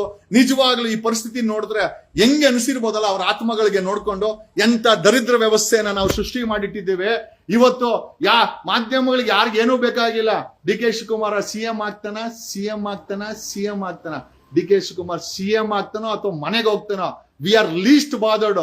ಇಂತ ದುರ್ನಾತ ಹೊಡಿತಾರಂತ ವ್ಯವಸ್ಥೆನ ಸರಿ ಮಾಡಕ್ಕೆ ಯಾವ ಡಿ ಕೆ ಶಿವಕುಮಾರ್ ಕೈಯಿಂದ ಸಾಧ್ಯ ಇಲ್ಲ, ಯಾವ ಸಿದ್ದರಾಮಯ್ಯನ ಕೈಯಿಂದ ಸಾಧ್ಯ ಇಲ್ಲ. ಅದು ಒನ್ ಮ್ಯಾನ್. ನಾನು ಹೇಳ್ತೀನಲ್ಲ, ನನ್ನ ದೊಡ್ಡಸ್ಕಿ ಹೇಳ, ನನ್ನ ಹತ್ರ ಯಾವ್ದು ಪಾರ್ಟಿನೂ ಇಲ್ಲ ಸದ್ಯಕ್ಕೆ ಪರಿಸ್ಥಿತಿನಲ್ಲಿ. ಬಟ್ ಒಂದು ಪಾರ್ಟಿ ಸಿಗುತ್ತೆ ಅಂತ ನಂಬಿಕೆಯಲ್ಲಿದ್ದೀನಿ. The day I get a party, ಸಾಮಾನ್ಯ ಜನರುಗಳಿಗೆ ಟಿಕೆಟ್ ಕೊಟ್ಟು ಗೆಲ್ಲಿಸ್ಕೊಂಡ್ಬಂದು ಆ ವಿಧಾನಸೌಧದಲ್ಲಿ ಜನರ ಸರ್ಕಾರವನ್ನ ಮಾಡಿ, ಲಂಚ ಮುಕ್ತ ಸರ್ಕಾರವನ್ನ ಮಾಡಿ, ಗಾಂಜಾ ಡ್ರಗ್ಸ್ ಮುಕ್ತ ಸರ್ಕಾರವನ್ನ ಮಾಡಿ, ರೇಪ್ ಮುಕ್ತ ಸರ್ಕಾರವನ್ನ ಮಾಡಬೇಕು, ಟೋಲ್ಗೇಟ್ ಮುಕ್ತ ಸರ್ಕಾರಗಳನ್ನ ಮಾಡಬೇಕು. ಆಮೇಲೆ ಜನರಿಗೆ ಸೇವೆ ಬೇಕು ಅಂತಂದ್ರೆ ಮನೆಗೆ ಸರ್ಕಾರಿ ಸೇವೆಗಳು ಹೋಗ್ಬೇಕೇ ಹೊರತು ಜನ ಬಂದು ಕ್ಯೂ ನಿಂತ್ಕೊಂಬಾರ್ದು. ಸರ್ಕಾರಿ ಸೇವೆಗಳು ಮನೆಗೆ ಹೋಗ್ಬೇಕ್ರಿ. DL ಬೇಕಾ ನಿನಗೆ, ಡೆತ್ ಸರ್ಟಿಫಿಕೇಟ್ ಬೇಕಾ, ಬರ್ತ್ ಸರ್ಟಿಫಿಕೇಟ್ ಬೇಕಾ, ಪ್ಲಾನ್ ಬೇಕಾ, ಏನು ಬೇಕು, ನಿನ್ನ ಮನೆಗೆ ಒಂದು ಫೋನ್ ಕಾಲ್ ಹಾಕ್ರೆ ವೈ ಕಾಂಟ್ ನಾನು the day I become CM first will open up A call centre. ಸರ್ಕಾರಿ ಕಾಲ್ ಸೆಂಟರ್ ಓಪನ್ ಮಾಡ್ತೀವಿ. ವಿ ವಿಲ್ ಯಾರು ಸಾರ್ವಜನಿಕರಿಗೆ ಏನೇ ಬೇಕಾಗಿರ್ಲಿ ಕಾಲ್ ಸೆಂಟರ್ಗೆ ಫೋನ್ ಮಾಡಿದ್ರೆ ನಿಮಗೆ ಅದಕ್ಕೆ ಬೇಕಾದಂತ ಫೀಸ್ ನೀವು ಡೆಬಿಟ್ ಮಾಡಬಹುದು. ಮನೆಗೆ ಬಂದು ನಿಮಗೆ ಎಲ್ಲಾ ಸೌಕರ್ಯಗಳನ್ನು ಕೊಡುವಂತ ದಿನ ದೂರ ಇಲ್ಲ. ನಿಜವಾದಂತ ರಾಮರಾಜ್ಯ ಅದೇ ರೀ. ಯಾವತ್ತು ಲಂಚ ಮುಕ್ತ ಸರ್ಕಾರ. 700 ರೇಪ್ ಆಗಿದೆ. ನಾಚಿಕೆ ಮಾನ ಮರ್ಯಾದೆ ಏನಾದ್ರೂ ಇದೆಯಾ? 700 ರೇಪ್ ಆಗಿದೆ. 2025 ಪೊಲೀಸ್ ಇಲಾಖೆ ಬದುಕಿದ್ದೀರೇನ್ರೋ ನೀವು? 1.25 ಲಕ್ಷ ಪೊಲೀಸ್ ಫೋರ್ಸ್ ಇದೆ. 18,000 ಪೊಲೀಸ್ ಶಾರ್ಟೇಜ್ ಇದೆ. 700 ಹೆಣ್ಣು ಮಕ್ಕಳ ಅತ್ಯಾಚಾರ ಆಗಿದೆ ಕರ್ನಾಟಕದಲ್ಲಿ. ನಾಚಿಕೆ ಗೀಚಿಕೆ ಏನಿಲ್ವಾ ಪೊಲೀಸ್ ಇಲಾಖೆಗೆ? 18,000 ಶಾರ್ಟೇಜ್ ಇದೆ. DGP ಅವರು ಸಂಬಂಧಪಟ್ಟಂತ SP ಅವರುಗಳು ಬರೀಬೇಕು. ಒಂದು ಟೆಕ್ನಿಕಲ್ ಇನ್ಫ್ರಾಸ್ಟ್ರಕ್ಚರ್ ಇಲ್ಲ ಪೊಲೀಸ್ಗೆ, ಒಂದು ಫಾರೆನ್ಸಿಕ್ ಇನ್ಫ್ರಾಸ್ಟ್ರಕ್ಚರ್ ಇಲ್ಲ. ಹೆಣ್ಣು ಮಕ್ಕಳ ಮೇಲೆ ಅತ್ಯಾಚಾರ ಆಗ್ತಾ ಇದೆ ಅಂತ ಅದಕ್ಕೆ ಮೂಲ ಕಾರಣನೇ ಡ್ರಗ್ಸ್ ದಂಧೆ ಮಾರಾಟ. ಡ್ರಗ್ಸ್ ಅನ್ನ ಈಸಿಯಾಗಿ ಮಾರಾಟ ಮಾಡಕ್ ಬಿಡ್ತಾ ಇರೋದು ಇದೇ ಪೊಲೀಸ್ ಇಲಾಖೆಯವರು, ಇದೇ ಪೊಲೀಸವರು. ಒಬ್ಬ ಕಾನ್ಸ್ಟೇಬಲ್ ಡಕಾಯಿತಿ ಮಾಡ್ತಾನೆ 7 ಕೋಟಿ ಅಂತಂದ್ರೆ ನಿಮಗೆ ಓಪನ್ ಆಗಿ ಗೊತ್ತಿರಬೇಕು. ಇವತ್ತು ಡ್ರಗ್ ದಂಧೆ ಕರ್ನಾಟಕದಲ್ಲಿ ಬೆಳಕಣಲು ಆ ಡ್ರಗ್ ಕುಡಿದು ರೇಪ್ ಮಾಡ್ತಾರೆ, ಮೊಲಸ್ಟೇಷನ್ ಮಾಡ್ತಾರೆ, ಹೆಣ್ಣು ಮಕ್ಕಳ ಅತ್ಯಾಚಾರ ಆಗತ್ತೆ. ಎಲ್ಲದಕ್ಕೂ ಡ್ರಗ್ಗೆ ಕಾರಣ. ಆದ್ರೆ ಡ್ರಗ್ ಇಂದ ಯಾರಿಗ ಲಾಭ ಅಂತಂದ್ರೆ ನನ್ ಅದರ್ ದ್ಯಾನ್ ಪೊಲೀಸ್ ಇಲಾಖೆ ಅಂತ ಹೇಳುತ್ತಾ ನನಗೆ ಇನ್ ಏನ್ ಮಾತಾಡ್ಬೇಕು ನನಗಂತೂ ಗೊತ್ತಿಲ್ಲ. ಎಂತ ದರಿದ್ರ ವ್ಯವಸ್ಥೆನೆಲ್ಲ ನಾವೆಲ್ಲ ಬದುಕಿದ್ದೀವಿ. ಒಂದಂತೂ ನಿಜ, ನೀವೆಲ್ಲ ಬದಲಾವಣೆಗೆ ಇಚ್ಛೆ ಪಟ್ರೆ ಬದಲಾವಣೆ ಮಾಡಬಹುದೇ ಹೊರತು ನಾನು ಪ್ರತಿ ದಿವಸ ಈ ವಿಚಾರಗಳನ್ನ ನಿಮ್ಗೆ ಹೇಳೋದ್ರಿಂದ ನೋಡ್ರಿ, ಆ ಮಹೇಶ್ ತಿಮ್ರೋಡಿನ 14 ಕೇಸ್ ಹಾಕಿ ಗಡಿಪಾರ್ ಮಾಡೋ ಅಂತ ಆಡಳಿತ, ಈ ಗಲೀಜ್ ಕೆಲಸ ಡಕಾಯಿತ್ರಿಗಳನ್ನ, ರೇಪಿಸ್ಟ್ಗಳನ್ನ, ಪೊಲೀಸವ್ರನ್ನ ಯಾರನ್ನೂ ಗಡಿಪಾರ್ ಮಾಡಲ್ಲ ಇವರು. ಯಾಕಂದ್ರೆ ಅವ್ರಿಗೆ ಮೀಟ್ರು ಇಲ್ಲ. ನಿಜವಾಗ್ಲೇ ಹೇಳ್ತೀನಿ, the day is not for ಲಂಚ ಮುಕ್ತ ಕರ್ನಾಟಕ ಆಗಬೇಕು. ಆಮೇಲೆ ಹೆಣ್ಣು ಮಕ್ಕಳು ನಡು ರಾತ್ರಿಯಲ್ಲಿ ಓಡಾಡಬೇಕು ಅಂತ ವಾತಾವರಣ ನಾವು ಸೃಷ್ಟಿ ಮಾಡಬೇಕು. ಆಮೇಲೆ ಅಟ್ಲೀಸ್ಟ್ ಮಿನಿಮಮ್ ಸಂಬಳಗಳನ್ನ ಹೆಚ್ಚಿಸಬೇಕಾಗಿದೆ. ಆಮೇಲೆ ಸರ್ಕಾರದ ಇಡೀ ವ್ಯವಸ್ಥೆ ಬದಲಾವಣೆ ಆಗ್ಬೇಕಾಗಿದೆ. ಅಲ್ರಿ, ಇಷ್ಟೆಲ್ಲ ಆಗ್ತಾ ಇದೆ. ಮಾಧ್ಯಮ ಏನ್ ತೋರಿಸ್ತಾ ಇದೆ? ಡಿ ಕೆ ಶಿವಕುಮಾರ್ ಕೆಮ್ಮದ್ರ, ಡಿ ಕೆ ಶಿವಕುಮಾರ್ ಉಗಿದ್ರ, ಡಿ ಕೆ ಶಿವಕುಮಾರ್ ವಾಕಿಂಗ್ ಮಾಡ್ತಾವ್ರ, ಡಿ ಕೆ ಶಿವಕುಮಾರ್ CM ಆಗ್ತಾರ. ಡಿ ಕೆ ಶಿವಕುಮಾರ್ CM ಆಗ್ಲಿ, ಅಂಗನ ಹಾಳಾಗನ ಹೋಗ್ಲಿ. ಯಾಕೆ ಅಂತಂದ್ರೆ ನಮಗ್ ಬೇಕಾಗಿರೋದು, ನಾವು ಜೀವನ ಮಾಡ್ತಾ ಇರೋದು ಡಿ ಕೆ ಶಿವಕುಮಾರ್ ಇಂದ. ನಾವು ಕಟ್ಟರೋ ಓಟಿಂದ ಯಾವನಾದ್ರೂ ಸರ್ಕಾರ ಮಾಡ್ತಾನೆ, ನಾವು ಕಟ್ಟ ತೆರಿಗೆಯಿಂದ ಆ ಸರ್ಕಾರಗಳು ನಡೀತದೆ. ಬಟ್ ನಮಗೆ ಸೌಕರ್ಯ ಬೇಕೇ ಹೊರತು ಯಾವನ್ CM ಆಗ್ಲಿ, ಯಾವನ್ ಹಾಳಾಗನ ಹೋಗ್ಲಿ, ಅದು ನಮಗೆ ಬೇಕಾಗಿಲ್ಲ. ಬಟ್ ಇಡೀ ವ್ಯವಸ್ಥೆ ಕಲುಷಿತ ಆಗಿದೆ. ಯುವ ಜನತೆಯಲ್ಲಿ ನಾನು ಈ ವಿಡಿಯೋನ ಕ್ಲೋಸ್ ಮಾಡಕ್ ಮುಂಚೆ ನಾನು ಕೇಳ್ಕೊಳ್ಳೋದೇನು ಅಂತಂದ್ರೆ, ಉತ್ತರ ಕರ್ನಾಟಕದ ಹುಡುಗರು ಸರ್ಕಾರಿ ಕೆಲ್ಸಕ್ಕೋಸ್ಕರ ಏನ್ ಬೇಕಾರೆ ಮಾಡ್ತಾರೆ. ದಯಮಾಡಿ ಲಂಚ ಕೊಡಕ್ ಹೋಗ್ಬೇಡಿ. ಇವನು ಅಣ್ಣಪ್ಪ ನಾಯಕನ್ ತರ ATM ರಾಬರಿ ಮಾಡಿ ಅದರಲ್ಲಿ ಪೊಲೀಸ್ ಸಬ್ ಇನ್ಸ್ಪೆಕ್ಟರ್ಗೆ 1.5 ಕೋಟಿ ಲಂಚ ಕೊಟ್ಟು ಹೋಗಕ್ಕೆ ಅವ್ನು ರೆಡಿ ಆಗಿದ್ದಂತೆ ಅಂತ ಮಾಹಿತಿ ಇದೆ. ಇದೇನಾದ್ರೂ ನಿಜವಾಗ್ಲೂ ನಿಜ ಆಗಿದ್ರೆ ಇದಕ್ಕಿಂತ ದರಿದ್ರ ಪರಿಸ್ಥಿತಿ ಭಾರತಕ್ಕೆ ಇನ್ನೇನು ಬರಕ್ಕೆ ಸಾಧ್ಯನೇ ಇಲ್ಲ ಅಂತ ಹೇಳುತ್ತಾ, ದಯಮಾಡಿ ಯುವ ಜನತೆ ಎಚ್ಚರದಿಂದ ಇರಬೇಕು. ಲಂಚವನ್ನ ವಿರೋಧಿಸಿ, ಲಂಚ ಕೊಡಬೇಡಿ. ಸ್ವಲ್ಪ ಕಷ್ಟ ಆಗುತ್ತೆ, ಆದ್ರೂ ಕೂಡ ಲಂಚ ಕೊಡ್ಬಿಡಿ. ಈಸಿಯಾಗಿ ಲಂಚ ಕೊಟ್ಟು, ಜಮೀನ್ ಮಾರಿ ಲಂಚ ಕೊಟ್ಟು ಸರ್ಕಾರಿ ಕೆಲಸ ಗಿಟ್ಟಿಸ್ಕೊಳೋದು, ಅಪ್ಪನ ಆಸ್ತಿ ಮಾಡೋದು, ಸಾಲ ಮಾಡೋದು, ಮೀಟರ್ ಬಡ್ಡಿ ತಗೊಳೋದು ಏನೂ ಇಲ್ಲ ಅಂದಾಗ, ಅಲ್ರಿ ಅವನ ಅಣ್ಣಪ್ಪ ನಾಯಕನ, ಆ ಪೊಲೀಸ್ ಕಾನ್ಸ್ಟೇಬಲ್ ಅಣ್ಣಪ್ಪ ನಾಯಕನ ತಂದೆ ಕುರಿ ಮೇಯಿಸ್ತಾರ್ರಿ. ಅವ್ರಿಗೆ ಎಷ್ಟು ನೋವಾಗಿರ್ಬೇಕು. ತನ್ನ ಕುರಿ ಮೇಯಿಸ್ತಾರೋ, ಕುರಿ ಮೇಯಿಸಿ ಅವನಿಗೆ ಊಟ ಹಾಕಿ ಒಬ್ಬ ಸರ್ಕಾರಿ ನೌಕರ ಮಾಡಿರೋಂತ ತಂದೆಗೆ ಇವತ್ತು ಮಗ ATM ರಾಬರಿ ಮಾಡಿದಾನೆ. ಕಾರಣ ಹೆಚ್ಚು ಕಡಿಮೆ 90% ಕಾರಣ ಪೊಲೀಸ್ ಸಬ್ ಇನ್ಸ್ಪೆಕ್ಟರ್ ಆಗ್ಲಿಕ್ಕೆ ಅವನು ಲಂಚ ಕೊಡೋಕ್ಕೋಸ್ಕರ ATM ರಾಬರಿ ಮಾಡಿದಾನೆ ಅಂತ ಮಾಹಿತಿ ಇದೆ. ಇದು ನಿಜವಾಗೇನೆ ಆಗಿದ್ರೆ ಎಂತ ದರಿದ್ರ ಸರ್ಕಾರಗಳನ್ನ, ದರಿದ್ರ ಜನಗಳನ್ನ ನಾವು ಇವತ್ತು ಆಯ್ಕೆ ಮಾಡಿದೀವಿ ಅಂತ ಸ್ಪಷ್ಟವಾಗಿ ಗೊತ್ತಾಗುತ್ತೆ. ಯಾವ ಸಿದ್ದರಾಮಯ್ಯ ನಾನು ಕಳಂಕ ರಹಿತ ಅಂತನೋ, ನೋಡ್ರಿ ಸಿದ್ದರಾಮಯ್ಯನವ್ರೆ, CM ಸಿದ್ದರಾಮಯ್ಯನವ್ರೆ, ನಿಮ್ಮ ಬಗ್ಗೆ ತುಂಬಾ ಗೌರವ ಇದೆ. ಯಾಕೆ ಅಂತಂದ್ರೆ ನಿಮ್ಮ ಅನುಭವ, ನಿಮ್ಮ ಸಾಧನೆ ಕಡಿಮೆ ಇಲ್ಲ. ಆದ್ರೆ ನಿಮ್ಮ ಆಡಳಿತದಲ್ಲಿ ಒಬ್ಬ ಪೊಲೀಸ್ ಕಾನ್ಸ್ಟೇಬಲ್ PSI ಆಗೋಕ್ಕೋಸ್ಕರ 1.5 ಕೋಟಿ ಲಂಚ ಕೊಡೋಕ್ಕೋಸ್ಕರ ರಾಬರಿ ಮಾಡಿದಾನೆ ಅಂತ ಮಾಹಿತಿ ಇದೆ. ಇದು ನಿಜವಾಗಿದ್ದರೆ ಖಂಡಿತವಾಗಿ ಇದಕ್ಕಿಂತ ದೊಡ್ಡ ಅನಾಹುತ ದೇಶದಲ್ಲಿ ಮತ್ತೊಂದಿಲ್ಲ. ಯುವ ಜನತೆ ಕ್ರೈಮ್ ನತ್ತ ವಾಲ್ತಾ ಇದ್ದಾರೆ, ಕ್ರೈಮ್ ಮಾಡ್ತಾ ಇದ್ದಾರೆ, ಲೂಟಿ ಮಾಡ್ತಾ ಇದ್ದಾರೆ. ಆಮೇಲೆ ಮುಂದೊಂದು ದಿನ ಇದು ಭುಗಿಲೆದ್ದಾಗ ಅದು ಅನಾಹುತ ಆಗೋದು ಇಡೀ ಸಮಾಜಕ್ಕೆ, ಇಡೀ ಕರ್ನಾಟಕಕ್ಕೆ, ಇಡೀ ಭಾರತಕ್ಕೆ ಅಂತ ಹೇಳುತ್ತಾ ನನ್ನ ಈ 2 ಮಾತುಗಳನ್ನ ಮುಗಿಸ್ತಾ ಇದ್ದೀನಿ ಸ್ನೇಹಿತರೆ. ಲಂಚ ಲಂಚ ಲಂಚ, ಈ ಲಂಚ ಯಾವತ್ತು ಮುಕ್ತ ಆಗುತ್ತೋ ಆವತ್ತೇ ಸುವರ್ಣ ಕರ್ನಾಟಕ ಅಂತ ಹೇಳುತ್ತಾ, ಅದನ್ನೇ ರಾಮರಾಜ್ಯ ಅಂತ ನಾನು ಕೂಡ ಹೇಳ್ತೀನಿ ಅಂತ ಈ ಮೂಲಕ ಹೇಳುತ್ತಾ, I am not against any ideology. ನಾನು ಯಾವ ಐಡಿಯಾಲಜಿ ವಿರುದ್ಧನೂ ಅಲ್ಲ, ಯಾವ ಐಡಿಯಾಲಜಿ ಪರನೂ ಅಲ್ಲ, ನಾನು ಯಾವ ಜಾತಿ ಪರನೂ ಅಲ್ಲ, ಯಾವ ಧರ್ಮದ ವಿರೋಧಿನೂ ಅಲ್ಲ. I am A neutral person, I am A citizen of this nation. ಈ ದೇಶದ ನಾಗರಿಕ, ಸಂವಿಧಾನ ಕೊಟ್ಟಿರುವಂತ ಹಕ್ಕನ್ನ ಉಪಯೋಗಿಸ್ಕೊಂಡು ನಾನು ಎಲ್ಲರನ್ನು ಕೂಡ ಅಣ್ತಮ್ಮಂದ್ರು, ಅಕ್ಕ ತಂಗಿರು ಅಂತ ತಿಳ್ಕೊಂಡು ನಾನು ಜೀವನ ಮಾಡ್ತಾರಂತ ವ್ಯಕ್ತಿ. ಯುವ ಜನತೆ ಯಾವುದೇ ಕಾರಣಕ್ಕೂ ಲಂಚವನ್ನ ಕೊಡಕ್ ಹೋಗ್ಬಿಡಿ. ಲಂಚ ತಗೊಂಡು ಸರ್ಕಾರಿ ನೌಕರಿಯನ್ನ ಆಸೆ ಮಾತ್ರ ಬೀಳಕ್ ಹೋಗ್ಬಿಡಿ. ಇಲ್ಲ ಅಂತಂದ್ರೆ ಇವತ್ತು ಅಣ್ಣಪ್ಪ ನಾಯಕನಿಗೆ ಆಗಿರುವಂತ ಅನಾಹುತನೇ ನಿಮಗೂ ಆಗುತ್ತೆ. ಅವನನ್ನ ಗುಂಡಾಕಿ ಸಾಯಿಸಿದ್ರು ಕೂಡ ಆಶ್ಚರ್ಯ ಪಡಬೇಕಾಗಿಲ್ಲ. ಇವರ ಸ್ಕೀಮ್ ತುಂಬಾ ದೊಡ್ಡದಾಗಿತ್ತಂತೆ. ಹುಡುಗರ ಕೈಲಿ ರಾಬರಿ ಮಾಡಿಸಿ ಪೊಲೀಸರು ದುಡ್ಡು ಹಂಚ್ಕೊಂಡು ಅರೆಸ್ಟ್ ಮಾಡೋ ನೆಪದಲ್ಲಿ ಅವರುಗಳಿಗೆ ಗುಂಡಾಕಿ ಸಾಯಿಸ್ಬಿಟ್ಟು ಇಡೀ ಪ್ರಕರಣವನ್ನು ಮುಚ್ಚಾಕಬೇಕು ಅಂತ ಒಂದು ಮಾಸ್ಟರ್ ಪ್ಲಾನ್ ಮಾಡಿದ್ರು. ಬಟ್ ಅದೇನೋ ಅವರ ಮಾಸ್ಟರ್ ಪ್ಲಾನ್ ಕರೆಕ್ಟ್ ವರ್ಕೌಟ್ ಆಗಿಲ್ಲ ಅಂತ ಮಾಹಿತಿ ಇದೆ. ಇಡೀ ಪ್ರಕರಣವನ್ನ ದಿಕ್ಕು ತಪ್ಪಿಸ್ಬೇಕು ಅಂತ ಏನಿಲ್ಲ, ಹುಡ್ಕೊಳಕ್ ಹೋದ್ರಿ, ಅರೆಸ್ಟ್ ಮಾಡಕ್ ಹೋದ್ರಿ, ಅವರು ಅಟ್ಯಾಕ್ ಮಾಡಕ್ ಬಂದ್ರು ಅಂತ ಗುಂಡು ಹಾಕ್ಬಿಟ್ರೆ ಅಲ್ಲಿಗೆ ಕಳ್ಳರು ಸತ್ತೋದ್ರು, ದರೋಡೆಕೋರರು ಸತ್ತೋದ್ರು. ದುಡ್ಡು ಮಾತ್ರ ಈ ಭ್ರಷ್ಟ ಪೊಲೀಸರ ಕೈಯಲ್ಲಿ ಇರ್ತದೆ. ಜನರಿಗೇನೋ ಬಿಡು, ATM ದರೋಡೆ ಮಾಡಿದ್ರು, ಗುಂಡಾಗಿ ಸಾಯಿಸ್ತು ಅಂತ ಅವರು ಸಮಾಧಾನ ಮಾಡ್ಕೊಂತಾರೆ. ಇಡೀ ಪ್ರಕರಣವನ್ನ ಮುಚ್ಚಾಕುವಂತ ಎಲ್ಲಾ ಪ್ರಯತ್ನಗಳನ್ನ ಇವ್ರು ಮಾಡ್ತಾ ಇದ್ರು. ಅಣ್ಣಪ್ಪ ನಾಯಕನ ಹಿಂದೆ ಒಂದು ದೊಡ್ಡ ಭ್ರಷ್ಟ ಅಧಿಕಾರಿಗಳ ದಂಡೆ ಇದೆ. ಅವರ ಹೆಸರುಗಳು ಹೊರಗಡೆ ಬರ್ಬೇಕು home minister, it has to come. ಇಷ್ಟು ಮಾಹಿತಿ ತೆಗೆದಿರೋ ನನಗೆ ಅಣ್ಣಪ್ಪ ನಾಯಕನ ಹಿಂದೆ ಯಾರಿದ್ದಾರೆ ಅಂತ ತೆಗೆಯೋ ದೊಡ್ಡ ವಿಚಾರ ಅಲ್ಲ. ನೀವ್ ಹೇಳಿದ್ರೆ ತುಂಬಾ ಒಳ್ಳೇದು, ಜನ ಮೆಚ್ಕೊಂತಾರೆ. ನಾನ್ ಬಾಯಿ ಬಿಟ್ಟು ಹೇಳಿದ್ರೆ ನೀವ್ ಮುಖದ ಮೇಲೆ ಕಂಬಳಿ ಹಾಕೊಳ್ಬೇಕಾಗತ್ತೆ ಅಂತ ಹೇಳುತ್ತಾ ಈ ಲೈವ್ ಅನ್ನ ಮುಗಿಸ್ತಾ ಇದ್ದೀನಿ. Thanks a lot, love you all. ಕನ್ನಡದಲ್ಲೂ ಕನ್ನಡ. ನಾನ್ ನಿಮ್ಗೋಸ್ಕರ ಧ್ವನಿ ಮಾಡ್ತಾ ಇರೋದು. ನನಗಿದೇನು ಆಗ್ಬೇಕು, ಈ ATM ರಾಬರಿಯಿಂದ ನನಗೇನು ಲಾಭ ಇಲ್ಲ, ಅಥವಾ ಅವನನ್ನ ಹೊಗಳೋದ್ರಿಂದ ತೆಗಳೋದ್ರಿಂದ ಈ ಪೊಲೀಸ್ ಇಲಾಖೆನ ಕ್ಯಾಕರ್ಸಿ ಉಗಿಯೋದ್ರಿಂದ ನನಗೇನು ಲಾಭ ಇಲ್ಲ. I am being your voice. ಇವತ್ತಿನ ಯುವ ಜನತೆ ಲಂಚ ಕೊಡಬಾರ್ದು. ಲಂಚ ಕೊಡೋದು ತಪ್ಪು, ತಗೊಳ್ಳೋದು ತಪ್ಪು. ನೀವು ಸರ್ಕಾರಿ ನೌಕರಿಗೋಸ್ಕರ ಲಂಚ ಕೊಟ್ರೆ ಅದಕ್ಕಿಂತ ದೊಡ್ಡ ಅಪರಾಧ ಮತ್ತೊಂದಿಲ್ಲ. ಇಡೀ ವ್ಯವಸ್ಥೆನ ಭ್ರಷ್ಟಾಚಾರವಾಗಿ ಮುಳುಗಿಸೋದ್ರಲ್ಲಿ ನಿಮ್ಮ ಪಾತ್ರ ದೊಡ್ಡದಾಗತ್ತೆ. ನಾಳೆ ಇದೇ ಅಣ್ಣಪ್ಪ ನಾಯಕನ ಪರಿಸ್ಥಿತಿ ನಿಮಗ್ ಬರಬಾರ್ದು ಅಂತಂದ್ರೆ ಲಂಚ ಕೊಡಬೇಡಿ. ಲಂಚ ಕೊಟ್ಟು ಸರ್ಕಾರಿ ಕೆಲಸವನ್ನ ಗಿಟ್ಟಿಸ್ಕೊಳ್ಬೇಡಿ. ಧನ್ಯವಾದಗಳು. Thanks a lot. ನಾನು ನಿಮ್ಮ ವಕೀಲ್ ಸಾಬ್ advocate Jagdish. Thanks a lot.